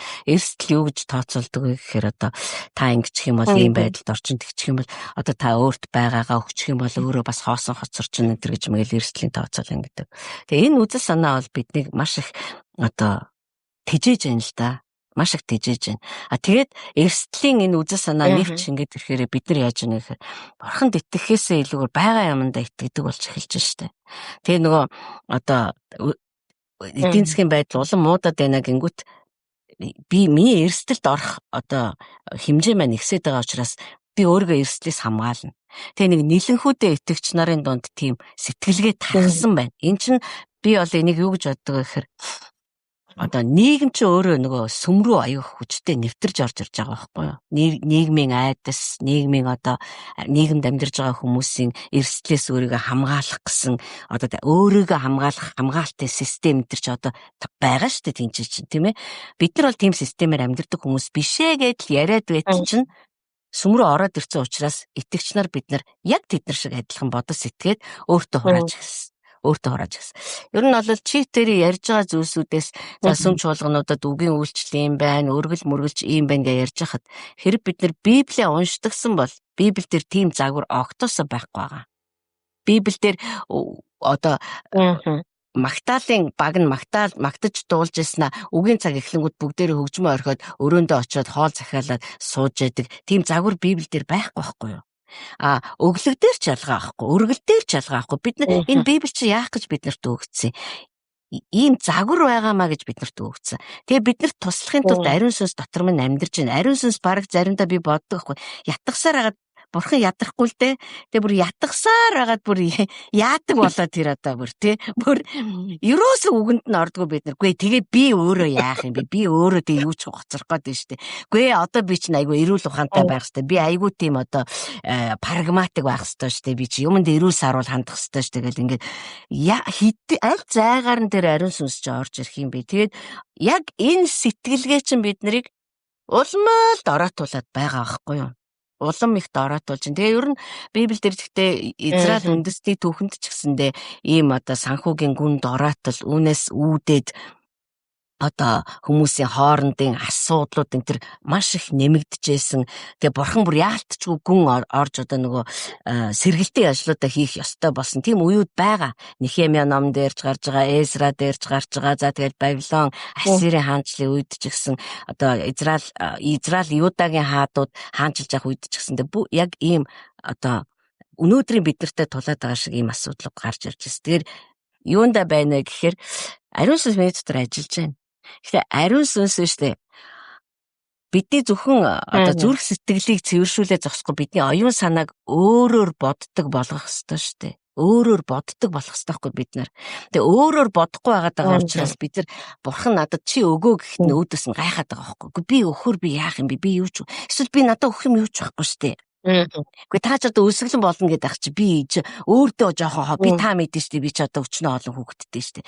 Бүгд дандаа бурхны өөдөөс бид нар маргалдаад нь штэ оюунаараа тийм ээ. Бурхан яг юу ч ойлгохгүй байгаа юм шиг. Бурхан ерөөсө газрын амьдралыг ойлгохгүй байгаа юм шиг. Тэгэхээр энд маш их сэтгэлгээний одоо өөр байдал байна. Христэд итгэгч хүмүүс шиг сэтгэлгээ одоо байх ёстой байхгүй бид нар. Энэ хүмүүсийг чи харалтай Үлс номон дээр хүмүүсийг. Тэд нар сонсон үгээ хүлээж авсан учраас тэд нар эхлээд үгэнд өөрсдийгөө өгсөн учраас тэд нар үг сонсоод өөрчлөгдөж оюун санаа нь өөр болж байгаа учраас тэд нар зүгээр л өгч шít. Тэгээд Библи даяараа амлалт байгаа. Есүс өөрөө хэлсэн. Миний төлөө та нар байшингаа зориулвал би байшингаа чи буцааж өгнө. Миний төлөө мөнгөө зориулвал би мөнгөө чи буцааж өгнө. Бүр бурхны өөрийнх нь амлалтууд байж штэ. За. Тэгэхээр энэ хүмүүсийн нөгөө бурханд итгэсэн мөртлөө сэтгэлгээ нь өөр болохгүй байгаа учраас хүмүүс ерөөсөө өгч чадахгүй байнуудаа гэж би бол хардیں۔ Одоо бид нар сүм 2011 онд хотын сүм байгуулагдсан цагаас эхлээд бид нар ерөөсөө өргөлийн цаг гэж гаргаагүй. Бид нар өргөлийн хайрцаг гэж хүмүүсийн урд талд тавьдаггүй. Гэхдээ манай хүмүүс орж ирээд өргөлөө өгдөг. Бид нар хүмүүсийг өргөлд уриалдаггүй. Яагаад ингэж хийсэн бэ гэхээр нөгөө хуучин сэтгэлгээнээс нь тэрнийг та нар өгөх ёстой. Та нар одоо өг гэж нэг хүмүүсийн нэг одоо эмоцтэй сэтгэл хөдлөлтөөр нь одоо тоглолт хийж хүмүүсээс ингэж мөнгө авах одоо энэ л юмыг халах гэж бид нар өргөлийн сургаалч явдаггүй шүү дээ чи мэднэ. Тэгээ хүмүүс тэгтээ өгж чаддаг байх хэвээр өгөх ёстой гэдгээ мэддэг байх хэвээр хинээрч тэд нар шаардуулахгүй байх хэвээр. Тэгээд манай сүм бол амжилттай энэ тал дээр өсөж яваа. Тэгтэл бид нар үнэхээр Үлс намын анхны итгэгч нарын хаананч хүрээгүй л явж байгаа.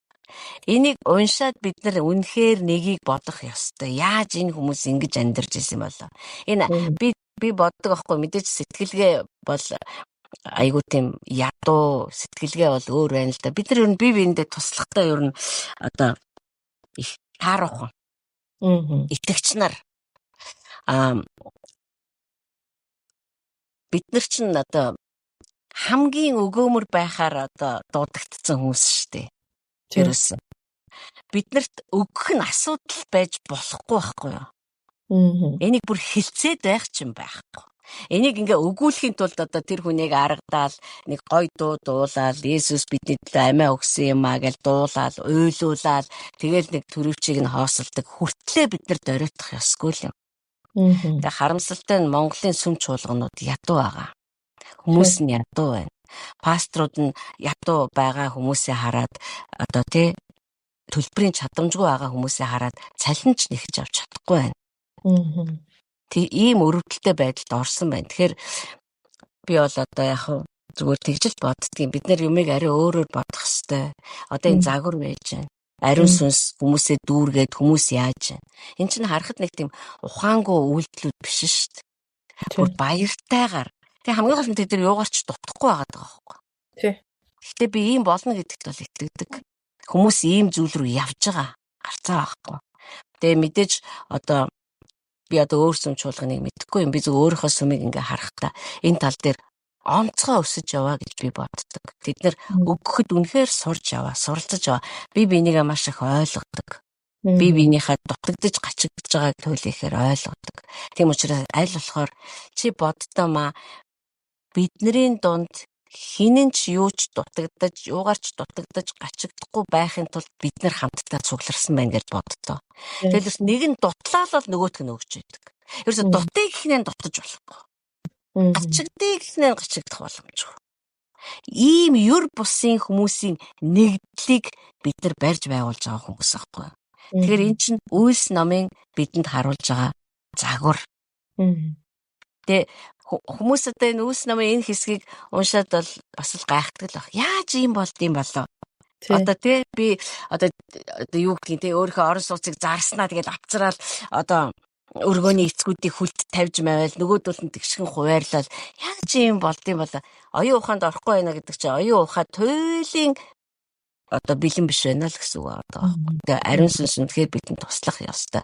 Би тэгээд нэг одоо бидний ингээд амьдарч ирсэн социалист нийгэм, коммунист нийгэм гэдээ байгаа шүү дээ тий.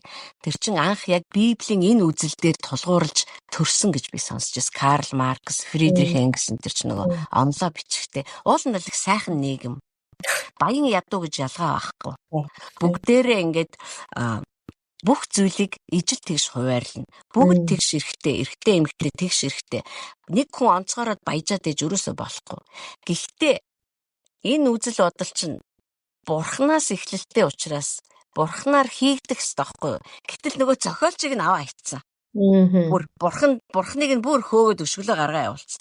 Тэгэхээр тэр нийгэм дотор чинь энэ үзэл чинь ашгаа биш. Хор хөнөөлөө тарж эхэлж байгаа байхгүй юу? Яа тэгвэл Бурхангүй байгаад байгаа учраас ариун сүнсгүй байгаад байгаа. Хүчээр энийг хийж болохгүй байхгүй юу? Хүчээр бид нэр ингээл одоо за манайхан бүгдээрээ ямаа зараараа тэргээл одоо эн чинь өрөөс хүний хүчээр биш, хүний чадлаар биш. Зөвхөн сүнсээр. Тийм учраас энэ ариун сүнсний гүн оролцоо байгаа гэж итгэдэг, тийм болгохч болно гэдэгт итгэдэг. Бид нар Үлс намын хуудасуудад гарч байгаа тэр чуулгануудыг өөрсдийнхөө дунд харна. Тэгээд чи дээр надад бас ярьжсэн. Христ итгэлт хүмүүст эдийн засгийн одоо даатгаж өгөх нь хариуцуулах нь хамгийн зөв цорын ганц шийдэл юм байна гэж бүр одоо энэ уус үндэстний удирдагч нар нь хүртэл хүлээн зөвшөөрөхөөсөө аргагүй тийм өндөр түвшинд бид нар очино. Би одоо тэгжл итгэдэг энэ чи итгэхгүй байж болохгүй шүү дээ. Йосеф шиг л гэсэн үг байхгүй юу? Тий. Надад бол энийг уншаад ингэхэд энэ ерөөсөө ариун сүнс өөрөө энэ ажлыг эхлүүлэхгүй бол боломжгүй л гэж санагдсан надад бол. Боломжгүй. Үнэхээр боломжгүй. Энд бас би тодорхой хэлий бид хоёр ерөөсөө нөгөө бүх юмаа зараад сүмдээ өгөөд ингээ бүгдээрээ адилхан тэгш бай гэсэн уриалга ерөөсөө хийгээгүй шүү. Энэ Үлс номон дээр бичигдсэн энэ хөдөлгөөн өнөөдөр бидний дунд байхгүй байгаа нь ямар шалтгаантай байж болох вэ гэдэг талаар ярилцж байгаа гэдгийг бас энэ чи тодорхой хэлий. Тэгэхгүй бол бас гоёулаад ойлгочихвэ гэж бодож байна. Тэгээд энийг уншиж хахад ер нь Үлс номыг уншиж хахад надад одоо яг энэ өгөх тал дээр ч гэсэндээ ариун сүнстэй бид нар тиймч дотн биш байгаагийн илрэл юм болоо даа л гэж надад санагдсан. Одоо энэ хүмүүс бүр ингээд сүнсээр пиг дүүрэн амьдарч байгаа байхгүй юу? Нөгөө элчнэр номлоход ариун сүнс энэ хүмүүсийн дээр цутгагдаа ариун сүнсний баптизм хүртээд тэр хүн ариун сүнсээр пиг дүүрээд тэр дүүрэн байдал дотор амьдрахад угаасаа тэр юунд санаа зовох орон зай олдохгүй тэр хүний тархин дотор толгойн дотор зүрх сэтгэл дотор санаа зовох орон зай олдохгүй. Тэгээд ирээдүй яасан ийсэн. Тэр зүгээр л Бурхныг болон Бурхны ажлыг өөрт нь хийсэн ажлыг өөрөөр нь дамжуулж хийх ажилд баясаал тэр хүнд бол өөр юу ч сонирн биш болох байх л гэж надад бодогдож. Яг үнэ. Магадгүй эднэр зүгээр эдрийн хувьд юмаа авчираад бүх юмаа газар мазраа зарах нь тийм ч амар одоо нухацтай одоо бодоод ах асуудал бол биш байсан баг. Зүгээр л энэ бол цаанаасаа хийгдсэн гэсэн. Угаасаа тэднэрт бол тийм сонирн биш болчихж байгаа байхгүй. Тэнгүүтээ нийлээ тэр community үүсгэнгүүтээ зүгээр л дундаа ингээд бүгдийг чирлээд хуваагаад амьдарчиж байгаа байхгүй. Айгу энэ бурхны технологи амар ухаалаг. Тэгээд тэнд нэг хідэн бэлэвсэн эмэгтэйчүүд гарч байгаа тийм. Нэг гомдолтой биднэрт хангалттай хүрэхгүй байна гэдэг. Тэг бэлэвсэн эмэгтэй одоо тухайн үеийн нийгэмд бэлэвсэн эмэгтэй гэдэг бол ерөөсөө тийчээч алдсан гэсэн. Тэг одоо бидний одоогийн нийгэм шиг эмэгтэйчүүд нь ажил хийгээд карьер хөөгөөд мөнгө олдог нийгэм биш шүү дээ. Шууд нөхрийнхөө орлогоор л амьдрдаг л тийм л нийгэм байхгүй. Тэгээ нөхөр нь байх болчлоо гэдэг чинь тэр эмэгтэй ер нь бол ямар ч орлогын их сурвалжгүй зүгээр ингээл одоо ёстой юу чгүй л хоцорч чинь гэсэн үг байхгүй. Тэгэхээр тэр хүмүүст бас одоо тэр бусд нь өөрсдийнхөө зарсан юмных нь тэр нөгөө хувь нь тэр хүмүүст бас хүртчихэж байгаа байхгүй. Тэгэхээр энэ бүр амар төгс юм технологи, бурхны технологи байна. Тэгээд миний энийг уншиж хахад надад төрсэн бодол бол тэр л байсан. Ариун сүнс ингэтлээ бид нартлэр л дүүрэх хэрэгтэй юм байна. Бид нар бүр ийм юм хийх зоригтой ийм юм хийх ийм одоо авттлаа тэгж л ариун сүнсээр бид нар дүүрэхгүй бол энэ бол ер нь боломжгүй л асуудал. Гэхдээ энэ бол бидний очих ёстой загвар байхгүй. Энэ загвар дээр бид нар очих ёстой. Тэгэхээр энэ бол механикаар хийгдэггүй. Энэ бол яг ариун сүнс өөрөө бид нар тэр хэмжээгээр л ариун сүнстэй л нөхөрлөж эн чинь явагдах тийм зүйл юм байна л гэж надад санагдсан. Тэгээд үнэхээр бурхны хаанчлалт тэлэхэд бидэрт мөнгө хэрэгтэй. Бидний дунд байгаа хинж хоолгүй, байргүй, ор хоронгүй ингээд өдөр бүрийнхээ талхыг бурхнаас гуйгаад амьдрах ёсгүй. Энэ бурхны загвар юм биш байхгүй. Бид нар тэр хариуцлагыг бурхан өгсөн. Та нар өөрсдийнхөө ахын дүүс, сүнсний ахын дүүстэй эхлээд дутагдж байгаа бол тусал гэж байгаа үг гэж байна.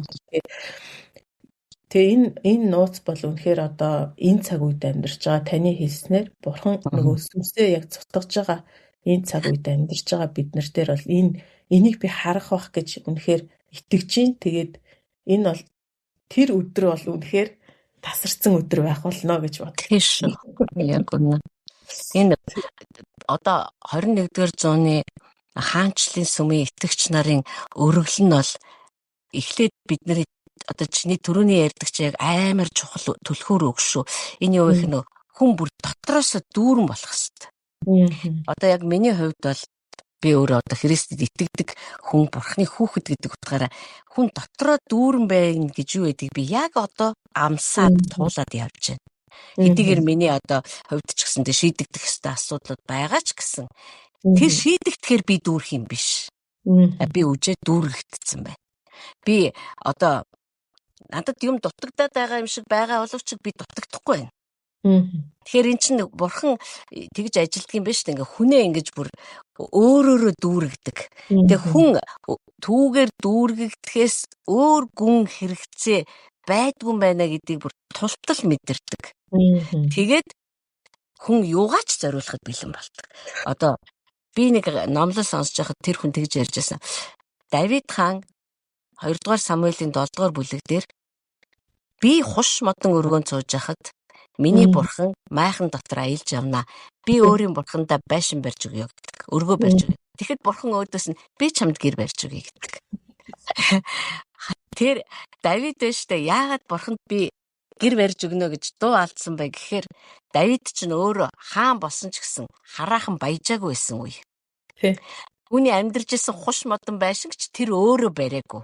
Түүнд Тирийн хаан Хирам модооч явуулсан, мужаанач явуулсан, барьж өгсөн. Гэхдээ тэр байшиндаа баярлсандаа ч биш. Зүгээр л Давид бүр бурхнаар бүр тултсан байхгүй бүр. Тэгээд тэр чинь бүр өөрийн ирэхгүй тэр сэтгэлийн гүн ханалт, тэр гүн баян сэтгэлийнхаа тэр гүн одоо дотоодын баянаас бурханд хэлж шít. Оо би танд өргөө барьж өгье. Тэгэхээр эн чинь нөгөө тэр яг туйлын өгөөмөр байх хүний чинь зүрх сэтгэлээнд гараад ирж байгаа байхгүй юу? Тэр баяжсныхаа дараа байд юм биш. Харин өмнө нь бүр бурхны сайханд цадцсан хүн чинь бүр зүгээр л Давид ерөөсөө за аава би нэг хит хитэн байлдаа хийгээд нэг 5 цаг цуглуулгаараа барийг гээгүй. Харин 8 дугаар бүлгээс авахуулаад Давид бол үнэхээр дайны олзондоо зөв булуулсан заа юу. Тэрнээсээ өмнө Давидын сэтгэл зүрх эзэндээ баярлаж түүгээр дүүрэн байгаа. Яг л нэг тийм бүр нэг тэр бумтал шиг ярьж байгаа байхгүй. Би танд байшин барьж өгнө. Даач хариулт нь сонирн байсан болохоос биш. Үгүй би чамд барьж өгье гэж. Хоёр тэр бумтаг ярьж штэ ерөөсөө. Тэгэхээр яг энд бас тэр юр бусын тэр нэг тэг хүмүүс ч өгөхдөө би дулмаад өгж гэн би сараад өгж гэн гэвгүй штэ. Бүгдийг би бурханд өгж байна. Бурхан ч үйл үзэгдэх шүү дээ. Ямар тэгэхээр тэр хүмүүс бол яалтчгүй түүгээр цадж штэ. Сэтгэл нь туйлын тааламжд байгаа учраас тэр их баяр жаргалдаа согтсон хүмүүстэй ариун сүнсээр согтсон байгаа тэр хүмүүс чинь үнэхээр Тэд нар өөр тэр байтугай газраа зараад байшингаа зарж байгаагаа ч нэг тийм амар баатарлаг бүр тасарсан юм хийцэн одоо тэгэл сүм дээрээ гэрчлээ ярих гад ёрдоос тийм юм алга. Тэр ариун сүнс бидний доторхыг бол үнэхээр гайхалтайгаар би бол одоо яг л тийм л баян хүний зүрх сэтгэл дүүргэлтээр одоо амьдарч шít. Тийм учраас би танд би бүхнээ зориулнаа цаашаа. Бага бүхнээ би танд өгөх болно гэж хэлж чадчихэв. Нэг тийм зүрх сэтгэлээс үүддэг юм байна гэж одоо бас бодогдчихлаа л да. Хүн ингэж түүний сайн сайхан түүгээр өөрөөр нь ингэж одоо дүүргэх хэрэгтэй. Тэгээ хүмүүс яг чи бодолтой итгэгч нар ярьдаг ш. За яах вэ би нэг ажилтаа болоод нэг 11 өгөх чадaltaй болоод ирэхээр эн чи дахиад нөгөө буруу бодоод байна. Тийм. Ингэхгүй. Есүс тэгээд бүр тэмдэглэж авч ирсэн штэ. 2 зис цоос өгч ирсэн эмэгтэйг. Хамгийн ихийг нь хамгийн ихийг өглөө штэ нэмэгтэй. Тэгэхээр бурхны бидний өргөлийг харж байгаа нүд, бидний өргөлөө харж байгаа нүд ямар өөр байна. Одоо энэ хоёр хараа нийлэх хэрэгтэй байна. Энэ бодлууд нийлэх хэрэгтэй байна. Тэгээд хүмүүс өөрөөр сэтгэдэг болон дээрэс нь бурхантайгаа хамт хүн нэг бүр алхаад ирэхээр түүгээр угаасаа дүүргэгдэж эхэлнэ. Түүгээр чадж байгаа хүмүүст бол байшингаа зарах юу ч биш байдгийм байна. Газраа зарах юу ч биш байдгийм байна. Тэр ерөөсөө яана би энийг зараад дутагдах үедээ гэж ерөөсөө боддоггүй юм байна. Тэгэхээр эн чинь дахиад эргээд битэрийн ихний яриа. Бурхантай хамт амьдрах гэдэг рүүчл аваад чичиж байгаа байхгүй. Тий. Тэгээ тэр Анания Сафир хоёрын явдал дээр надад сонин санагдаад байгаа байхгүй. Тэгээд энэ хоёр одоо яах гэж тийм бүгдийгээ өгч байгаа дүр эсгэж тэнд нэг зориг байж л тэр хоёрт. Тийм дүр эсгээд одоо хин нэгэн болттой бүгд л өгч байгаа юм чинь одоо арайч өгч бүгдийг өгч чадахгүй. Гэхдээ яг ямар хоёулахнаа өгөхгүй үлдэлтэй нүшгээ талын өгсөн юм. Нэг л тийм нэг далд нэг зориг байж л тэгээд дүр эсгэж тэр хоёр өргөлөө өгөөд өгч байгаа байхгүй тий.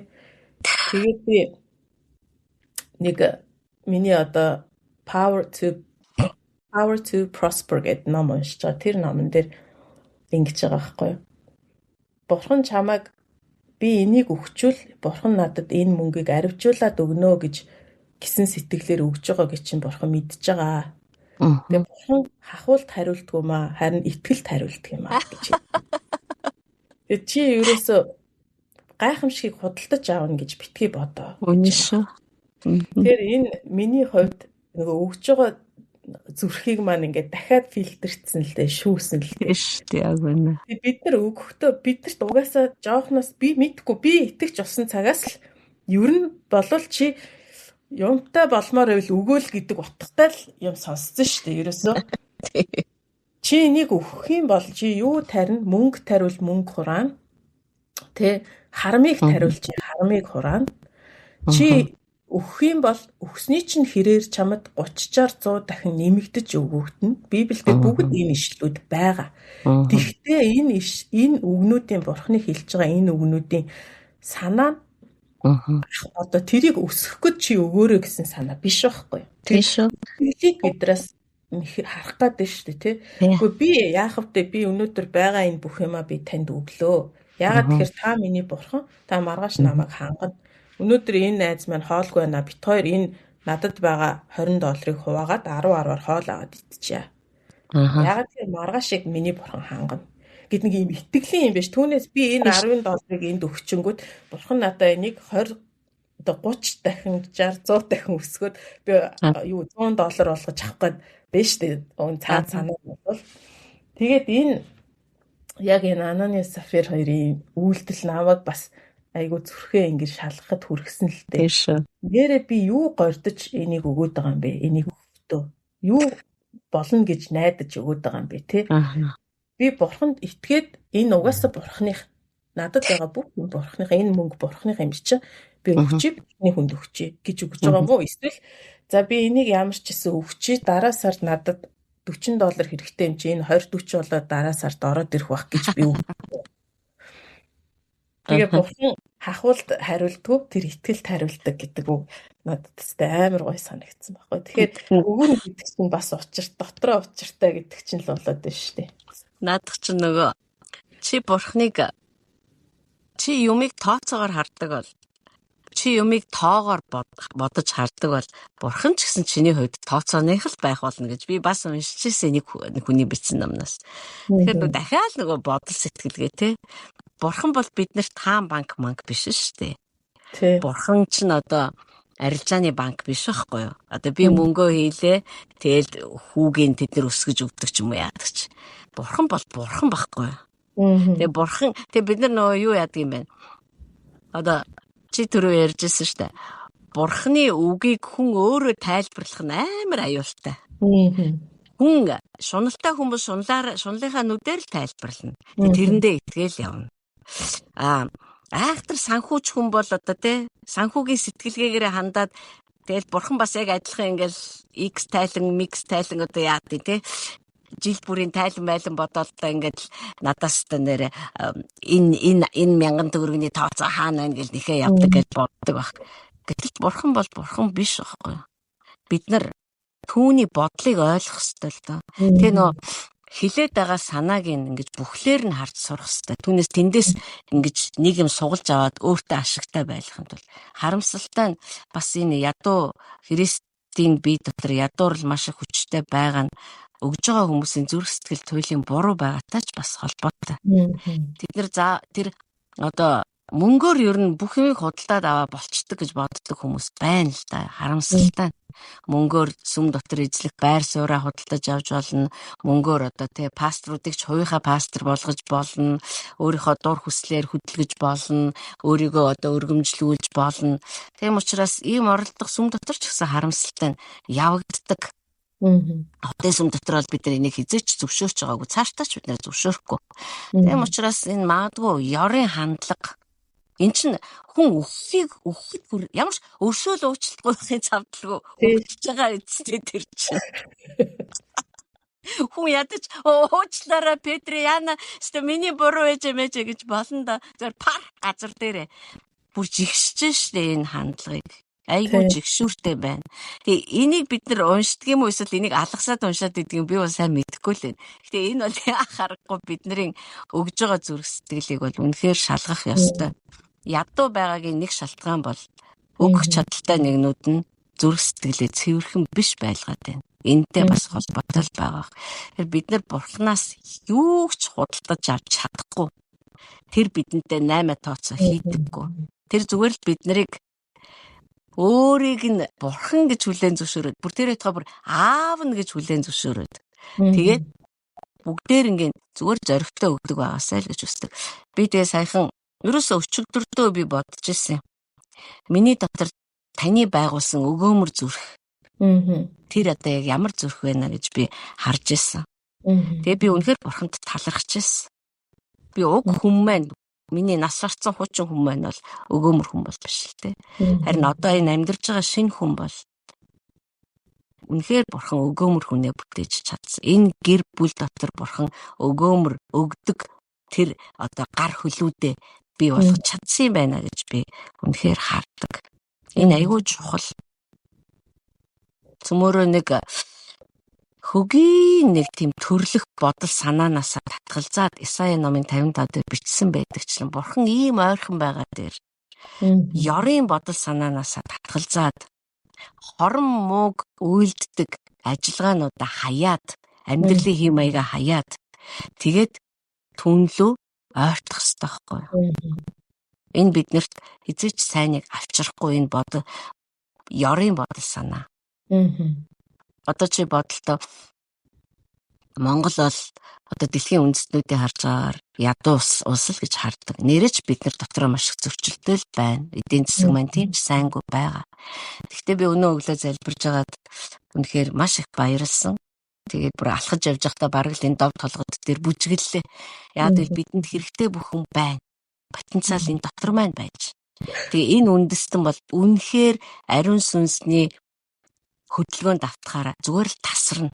Энэ үндэстэн өөрийгөө ч одоо sustainable гэж ярьдаг шүү дээ англиар. Өөрийгөө ч авч яваад зогсохгүй.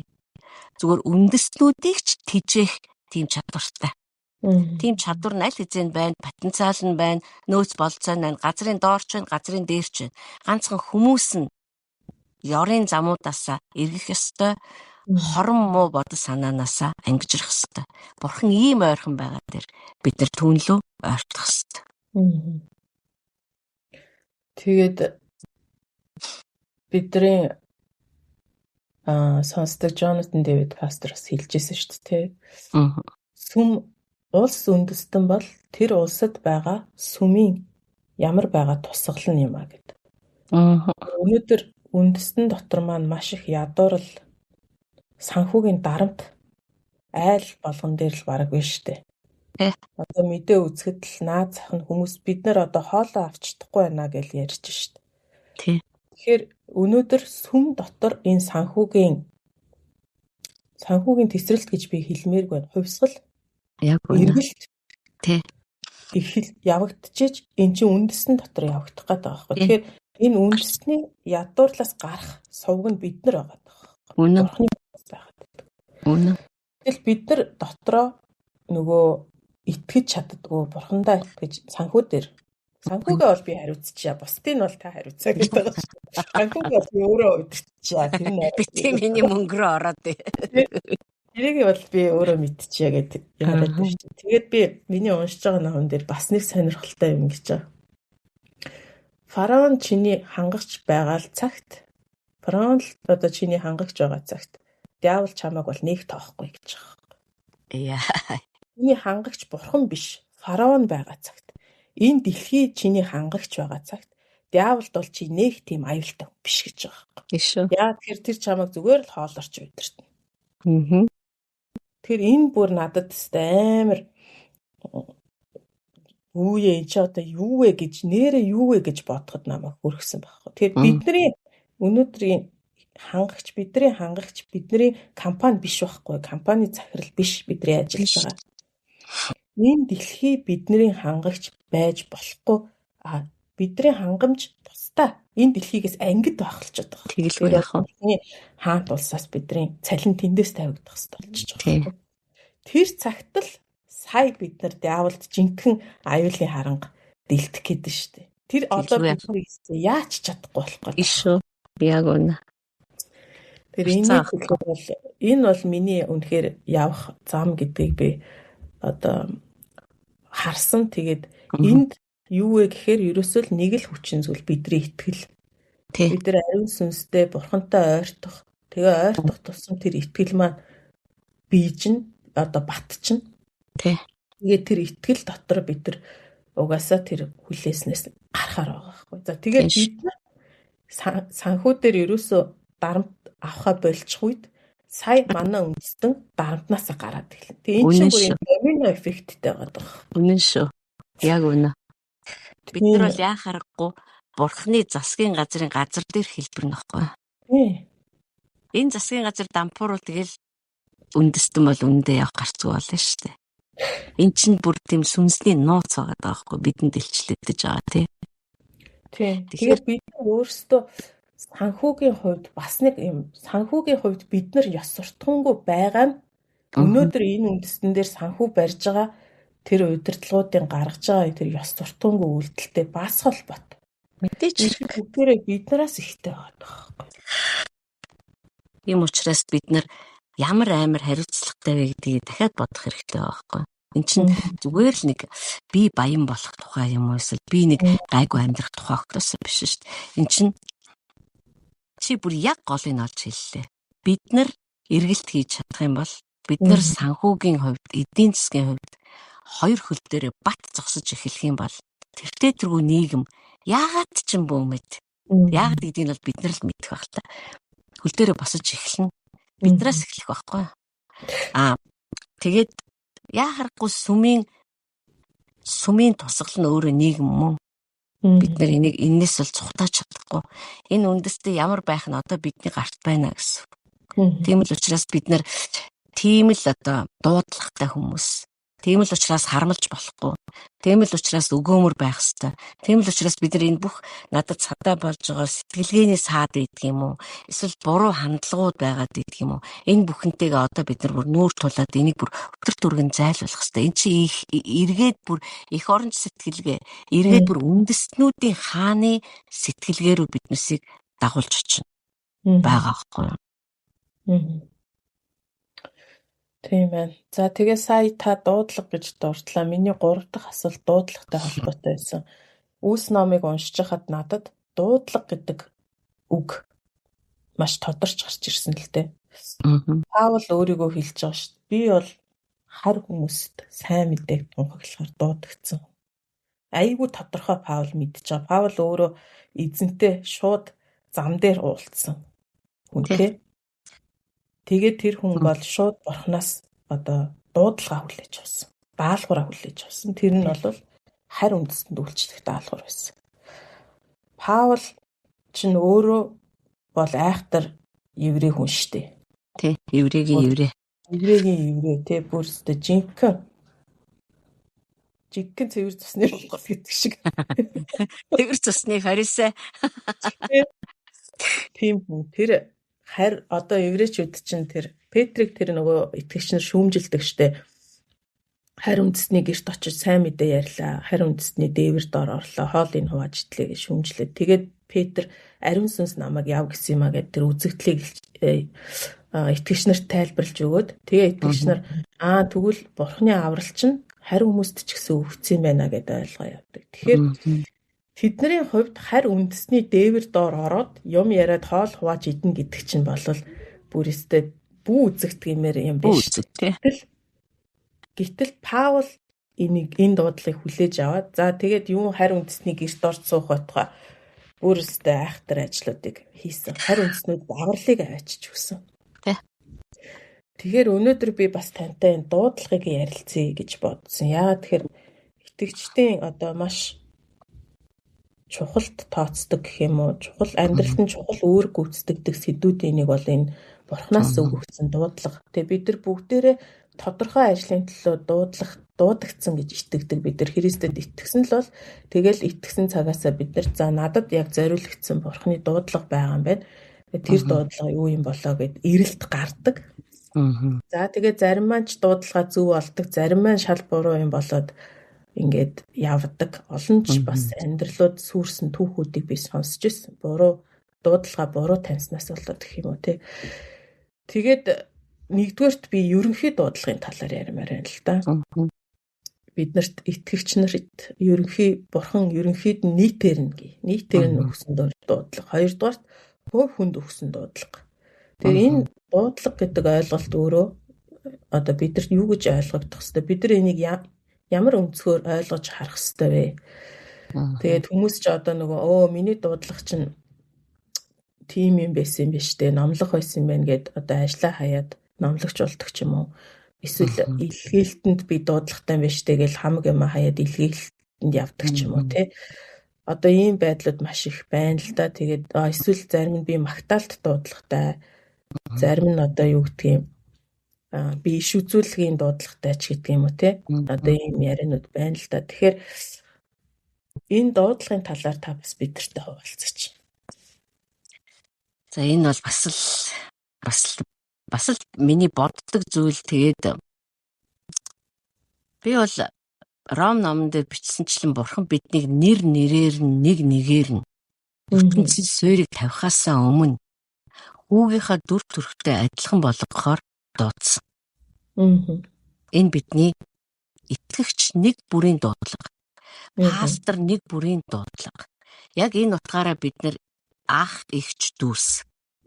Бид нар ууган ах Христтэй адилт болгогдохоор өөрийгөө адилхан болгохоор биш, намайг адилхан болгохоор бурхан ертөнцийн суурийг тавихаасаа өмнө өөр лүгээ дуудсан. Хүрээдэр, над руу хүрээдэр. Ажил руу биш, над руу хүрээдэр. Бурхан өөр лүгээ ирээгүй хүнийг илгээлтээр явуулахгүй. Өөр лүгээ авчраагүй цагтаа тэр ямар нэгэн даалгавар төлөвлөгөө өгч явуулахгүй. Ариун сүнс дотор амьдрч сураагүй бэжэж бид нар төвдөд очиж одоо авралын зарт хараахгүй. Тэр эхлээд намайг өөрлөгөө дуудсан. Тэр би чиний амьдралыг хүүгийн амьдрал шиг болгож хэлбэржүүлнэ гэсэн. Тэр намайг өөрөө хүүгийн мөн чанартай болгож өөрчилнө гэсэн. За тэгээд энэ ийм нэг юр бусын онцгой дуудлагыг аврагдсан хүнийг бүрт бурхан өгсөн байна. За тэгээ одоо би юу хийх юм бэ гэж. За түр байж юм хийх гэж яраад юухгүй. Хүүхдийн хүртэл бид нартай дөнгөж ухаан оронгот за одоо явна байгаа чи минь нэг ажил төрөл олж хийн байгаа гэдгүү штэ. Тэр чинь өөрийн гэсэн хугацаатай. Хүүхэд чинь бэлтгэдэх ёстой.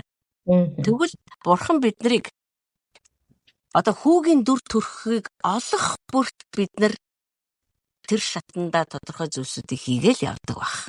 Одоо тэгэнгүүтээ одоо чи түрүүн Петр Христтэй хамт 3 жил гарan хугацаанд хамт амьдарсан. Петр өөрийг нь юу руу дуудаад байгаа муугатал мэдээчгүй. За Пентекостийн өдөр ирсэн. Петр бас өөрийнхөө дуудлага гэл юм хашгираагүй.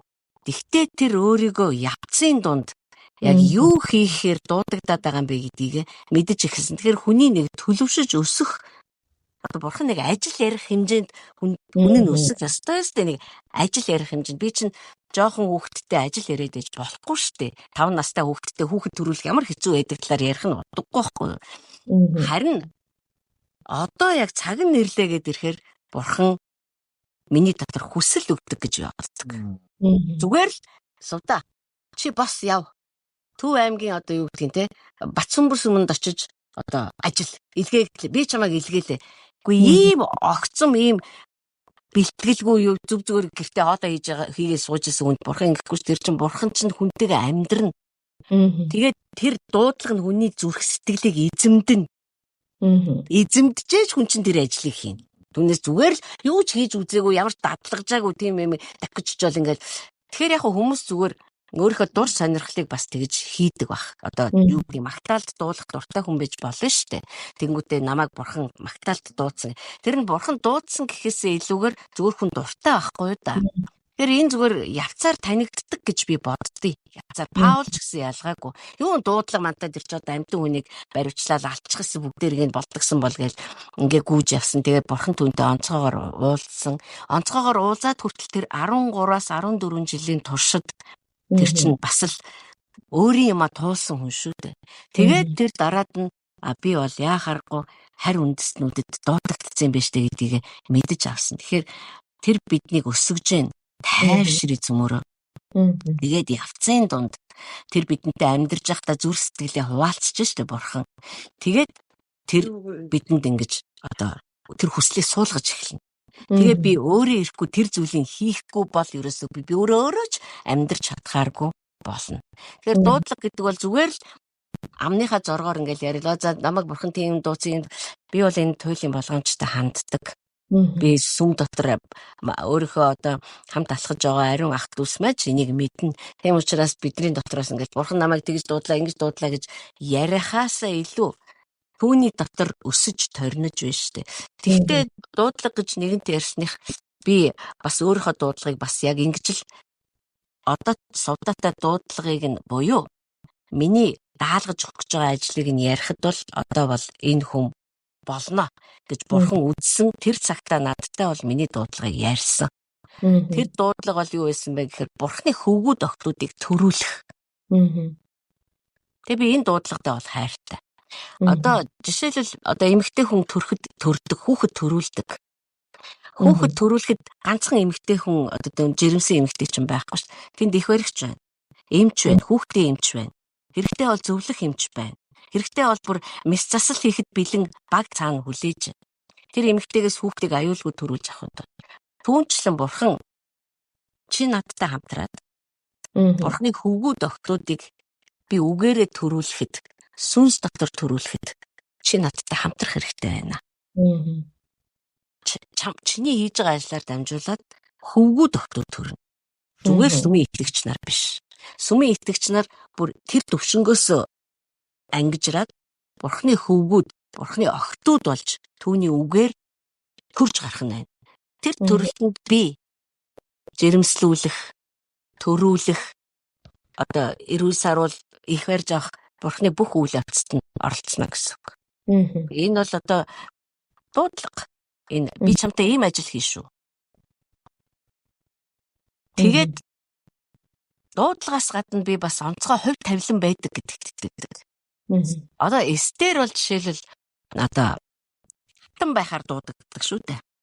Тий. Гэхдээ Мордехайн дор тэр хэлбэржүүлэгдсэн. Тий. Тэгээд одоо би бодит амьдрал дээр ярьж байна. Тэгээ Эстер одоо хааны тушаалаар хааны ордонд очсон. Бүтэн жилийн турш тэр хатан хүнд байж болох бүх зүйлс одоо шалгуурыг даван туулахын тулд тэнд одоо сургагдсан. Харин тэр бол Эстерийн дуудлага байсан гэж одоо тэр хааны хатан байгаад одоо тэр улс үндэстнийг одоо амар тайван дотор хаанчлахад нь хаанд туслах одоо тийм ажил үүргээ гүйцэтгэе явж байгаа түүний хувь тавилан гэж байсан. Тэр хувь тавилан юу вэ гэхээр Хамааны гарт сүрхчихсэн үндэстний үхлийг тэр зайлуулсан. Тэгэхээр нэг хүнийгээ нэг тийм онцгой ажил зориулаад бэлтчихсэн нэг тийм хувь тавилан гэж байна. Тэр хувь тавиланд очих хүртлээр хүн хийх ёстой.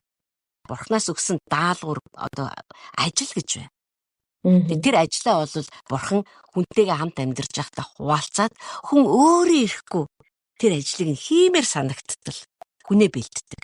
Тэр ажилдаа хүнээ тохируулдаг. Тэгээ хүмүүс ярьдэж бурхан намайг одоо юу гэдгийг бурхан намайг Магдалины удирдагчаар дуудсан. Гэтэ надад бол ямар ч чадвар байхгүй л дээ. Тэр чадваржуулна угаасаа. Чадваржуулсан учраас тэр тавиад байгаа байхгүй да. Чадваржаагүй хүнийг за яах вэ яхад буйнараа чи өөрөө яваа сурж муралдаа наадгаа гихгүй шүү дээ. Тэр чадварж намайг жишээлбэл тэр үгийн үйлчлэл тавихтаа тэр намайг чадваржуулахгүй бол би яах юм бэ тэр чинь. Зүгээр чи минь итгэлээрээ наад үгийн үйлчлэлээ хий гэж бурхан хэлэхгүй шүү дээ. Хамт амьдарсан итгэл даах үйц. Чадварчсан өөртөө амьдарч мэддэг. За энэ ч миний ажлыг, энэ миний бизнесийг баллахгүй дээ гэдгийг бурхан мэддэг. Тэр нэгэнтэйгээ тэр ажил хийх байхгүй, ажил ярих байхгүй. Энэ чинь хүн хийх юм биш. Хүнтэйгээ хамтарч ажиллах тухай. Ялангуяа ариун сүнс бол хүнтэй хамтрахгүй ганцаараа юу ч хийхгүй. Би дуудлагыг бол одоо ийм байдсан байна да гэж л одоо бодоод явж байгаа. Тэг мэдээж хэрэг одоо бурхан ойлгуулах хэрэгтэй гэвэл илүү гүн гүнзгий зүйлсүүдийг ойлгуулах л байна. Библийн баатруудыг харъя л та цөмөр. Тий. Тэгэхээр тэр чин бурхан хүнээ туйлаас Гидеоныг дуудсан штэ. Одоо буудаа цайруулаа цайхан гэрээ авгаагийн хоромгч зүгээ зогсож байхад нь. Тэгээд бурхан юу гэж дуудсан бэхээр эрэмгий дайчин минь ээ. Тэгсэн чинь Гидеон юу эрэмгий дайчин бэ? Та ч одоо юу яриад байгаа юм? Би ч одоо юу вэ та чинь одоо би ч одоо хамгийн бага овгийнх нь хамгийн бага хүүхдэн ч гэж байгаа. Надад өөртөө бүр авах юм нэг ширхэгч алгаа гэд. Харин тэгэхэд бурхан түүнд юу гэжсэн мээр үгүй. Чи хүмүүсээ босгоод явхад дайсан чиний өмнө ялагдана. Тэгэхээр бурхан тэр хүний дотор потенциалыг суулгацсан байгаагаа өөрөө мэдээд шүү дээ. Тэгээ хүн нь хийгээд үтсэн чинь нэрээ чадаад байсан. Тэгэл Гидеон Израилийг хаангүй байх үед нь шүгч нь болоод явсан байгаа байхгүй. Тэгэхээр харин бид нар дуудлагыг ойлгохгүй юм бол за ёстой энэ бол аюул. Бид нар амьдралгүйч болох аюултай. Жохон хүүхдүүд тийм байдаг үстэй. Жохон байхдаа нэгдүгээр ангид байхдаа ээжээ би өстэй багш болно. Манай багш өстэй гоё багш. 5 дугаар ангид оронгуудаа ээжээ би сансрын хэсэгч болно. 7 дугаар ангид оронгуудаа би ерөөсөө Спайдермен болно. Тэгэл 10 дугаар ангид оронгуудаа би хинч болохгүй лайлаа. Би ер нь гэртээ хөвтөө зурагтаа үзнэ. За тэгэнгүүтээ 12-оо төгсөхдөө би шүүгч болно. Харж гин үү дуудлага ерөөсөө ойлгохгүй байхгүй. Харин явцын дунд таних бол. Би дахиад уриалахад бурхантай хамт амьдарч сур. Тэгээд тэр танд хүслийг өгнө. Бүр хүсэл байтугай гүйцэлдүүлэх хүчийг өгнө. Чадваржуулна.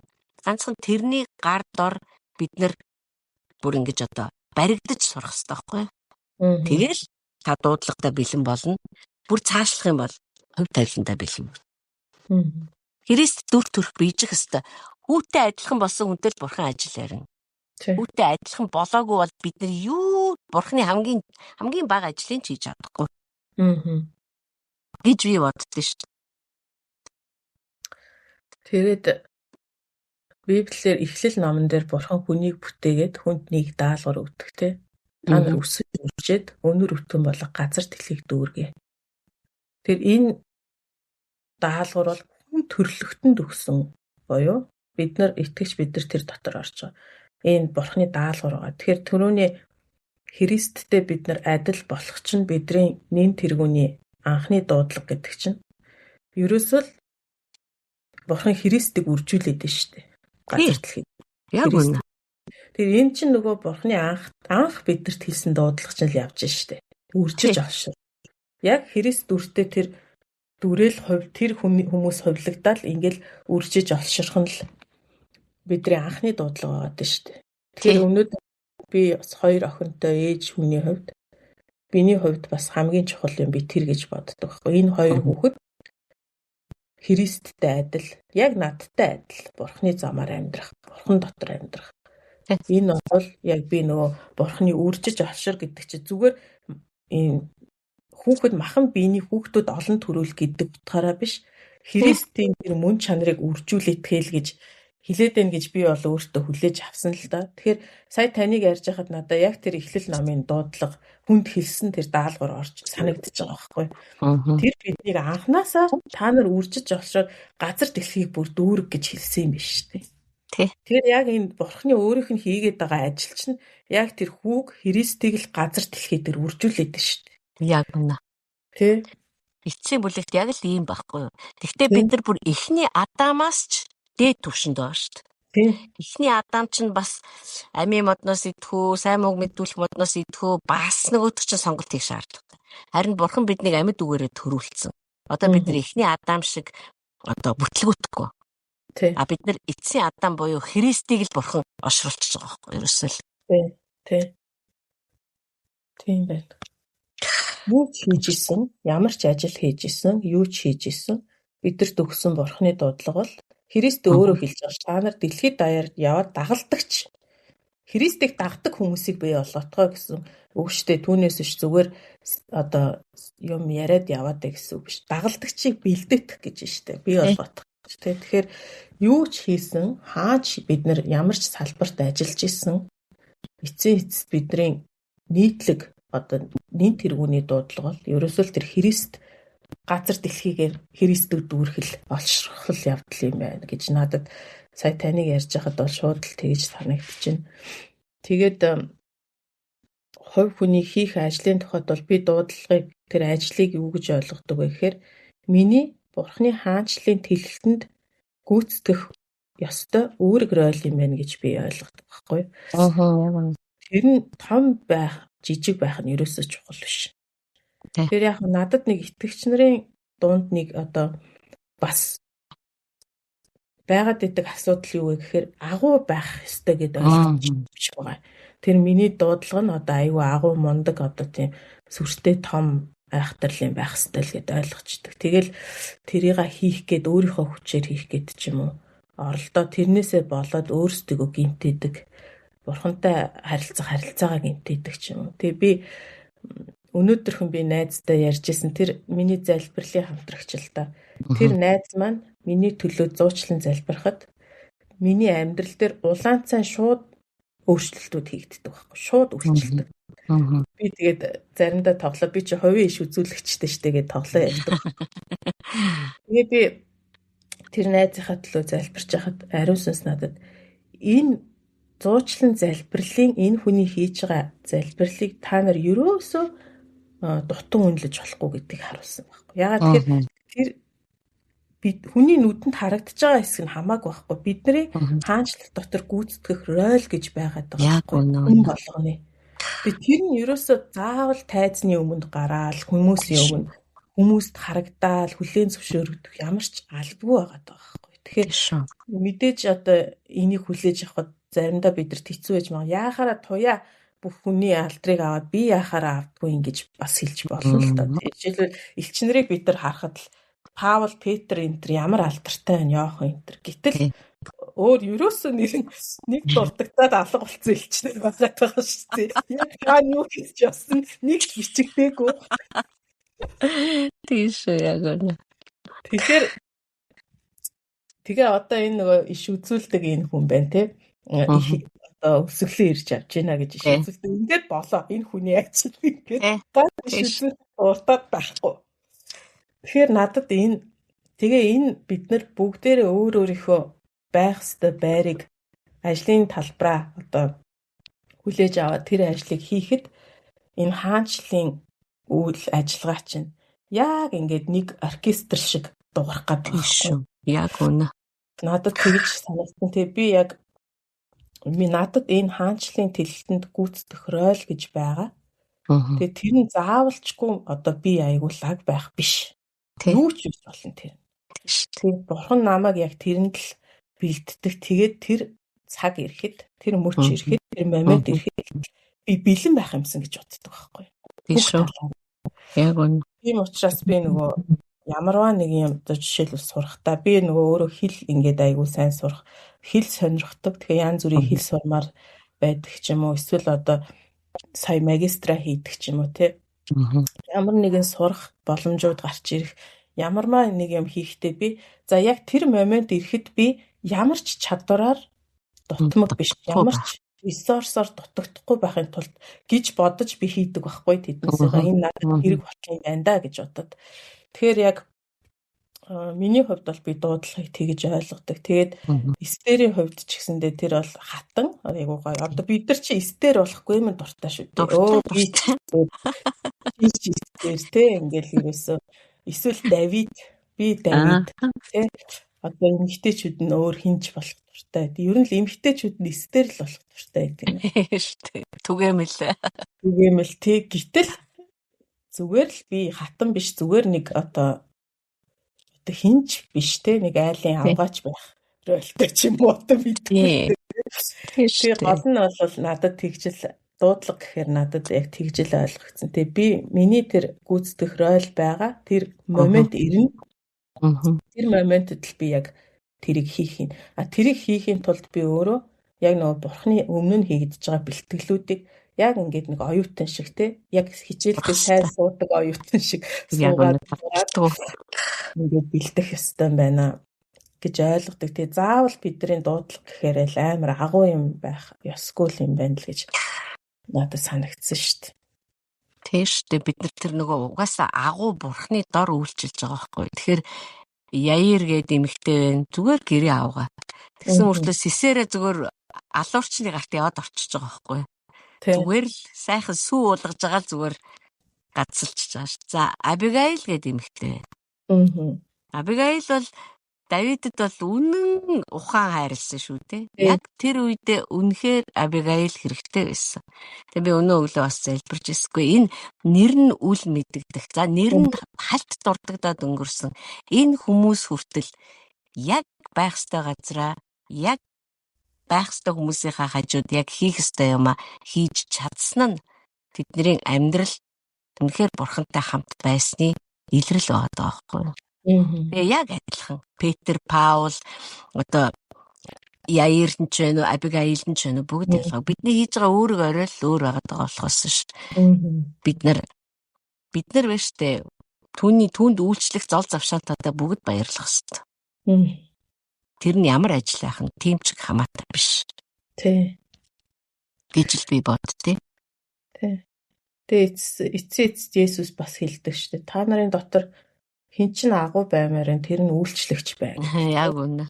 Тэгээд бид нар бол үнэхээр одоо тэр агуу байдлыг эрэлхийлэхээс агуу байх гэж хичээхээсээ илүү үйлчлэгч тийм шүү байх. Бурхныг хайрлах, бурхнаас суралцах, түүнтэй ойртох, түүгээр дүүрэх. Ерөөсөө л энэ ажлууд л хийгдээ. Тэгээ аяндаа яг энэ Саулын цаг ирсэн шиг бидний момент ирэх байгаад байгаа байхгүй тий. Тэгэлгүй яах вэ? Тэр үед л бид нар хийгдэх нь шүү дээ. Яг нөгөө цохилтонд хийгдэх нь шүү дээ. Сумаа айдаа чухам. Тийм шүү. Яг тийм. Тэгээ тэр яг нөгөө үржиж овширч газар дэлхийг дүүрэг гэдэг бас сая надад бол айгүй гоё санагдчихэв. Нэрэл энэ л бидний хаана юу хийж ямар талбарт ямар ажил хийж байгаас үл хамааран Христ өөрсдөө бид нар Христ шиг байгаа зогсохгүй Христ шиг хүмүүсийг одоо бий болгох бурхны ажилд оролцох нь шүү дээ. Тэ. Бидний ажил тэр бидний өөрийг даалгавар мөн байхгүй. За Христ төр төрхтэй болсон цагт бид нар ямар ч ажлыг хийх байхгүй. Тий. Тэр Библийг унши тэн дээрээс загваруудыг харъя. маш алдартай хүмүүс хүнээс авахуулаад одоо бидний нүдэнд жоохон юм хийсэн юм шиг хүмүүсийн хүртэл амьдралыг нь харъя. Тэгээ тэр чинь бүгд нийлээд нэгэн том авралын одоо симфони болж шít. Тэгээ нэг ч тэнд хэрэггүй хөгжим гэж байхгүй. Тий. За тэгэхэд үүс ном бол үнэхээр элч нарын үүс биш, Бурхны үүс гэж нэрлүүл зохистой. Ариун сүнсний үүс гэж нэрлүүл зохистой ном байлаа. Тэгээд үүс номын удирдгал болгоод одоо энэ хичээлийн удирдгал болгоод би нэг нийтлэл бичсэн ба тэр ерөөсөө миний өөрийн бичсэн юм биш. Би яг үүс номын судлаач нарын олон материалуудыг уншаад тэгээ эмгэтгээд та бүхэнд зориулаад ганцхан хуудсанд багтаагаад эмгэтгээд хурангуулад бичсэн байгаа. Тэрийг яг энэ үүс номыг уншиж эхлэхээс өмнө бас сонсогч нар маань уншаасаа гэж бодчих. Яг тэр нүдээр бид нар үүс номыг унших юм бол арай өөр харагдана. Арай илүү ойлгогдно. Тэр бол тэрийг бас төрүүлээд уншаасаа гэж бодож байна. За бас нэг миний хэлмээр санагдсан юм гэхэлэр би нөгөө хамаагүй ямар ч хамаагүй юм сонсчоод ингээд эмгэтгээд уншаад байгаа биш шүү. Энэ нөгөө нэг теологч нар дундаа хамгийн их хүлээн зөвшөөрөгдсөн дэлхийд хүлээн зөвшөөрөгдсөн. За энэ хүний теолог болвол одоо дагаж одоо хүлээн зөвшөөрч болохуц үнэн теолог байна. Одоо илүү хамгийн төгсөн тэр онол байна гэж үзсэн тэр багш Библийн багш нар тэр судлаач нарын ажлуудыг сонгож авч одоо ажиллаж байгаа шүү гэдгийг бас хэлмээр байна.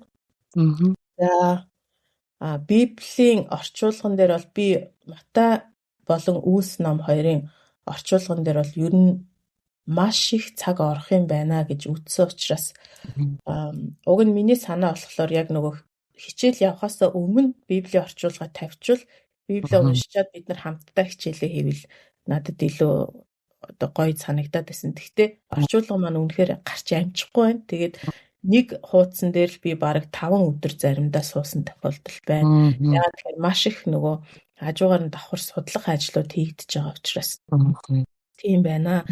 Гэхдээ Эфес ном одоо бид нар 6 сард Эфес номоор Шинэ Зеландын пастор Росс гэж хүнтэй хамт хичээлнэ. Тэгэхээр тэр хүний подкаст орохоос өмнө би Эфес номын орчуулгыг тавьчих байх гэж найдаж байна. Цөөхөн бүлэгтэй учраас тэр ном бол гарч амжих байх гэж бодож байна. За тэгээд ерөнхийдөө сайн мэдээний 4 ном Үүс номоос бусад Библийн номууд бол цөөхөн бүлэгтэй байгаа, загтлууд байгаа шүү. Тэгэхээр тэр номнуудаа яг дандаа хичээлийнхаа өмнө оруулаад хамгийн сүүлд энэ 4 номыг дуусгаад оруулъя гэсэн ийм бодол төрсөн. Тэгэхээр тийм байгаа шүү гэж сонсогч нартай хэлье. За тэгээд сар болгон тухайн ярих байгаа номныхоо түүхэн бичигдсэн учир шалтгаан, түүхэн нөхцөл байдлыг одоо эмхтгсэн тийм нийтлэлүүд оруулж эхэлж байгаа. Тэгээд та нар вебсайтаар ороод тэр нийтлэлүүдийг уншаад тэгээд дараа нь тэр номоо унших юм бол илүү ойлгомжтой гоё болж илээ. Тэгээд тэр нөгөө Дэвид гээд миний хичээлийг нь ашигласан тэр Библийн багшийн хэлсэн үг байхгүй. Библийг та нар 2 өнцгөр уншаа. Эхнийх нь энийг бичсэн хүн яагаад энийг бичсэн бэ? Хэнд бичсэн бэ гэдгийг харж унш.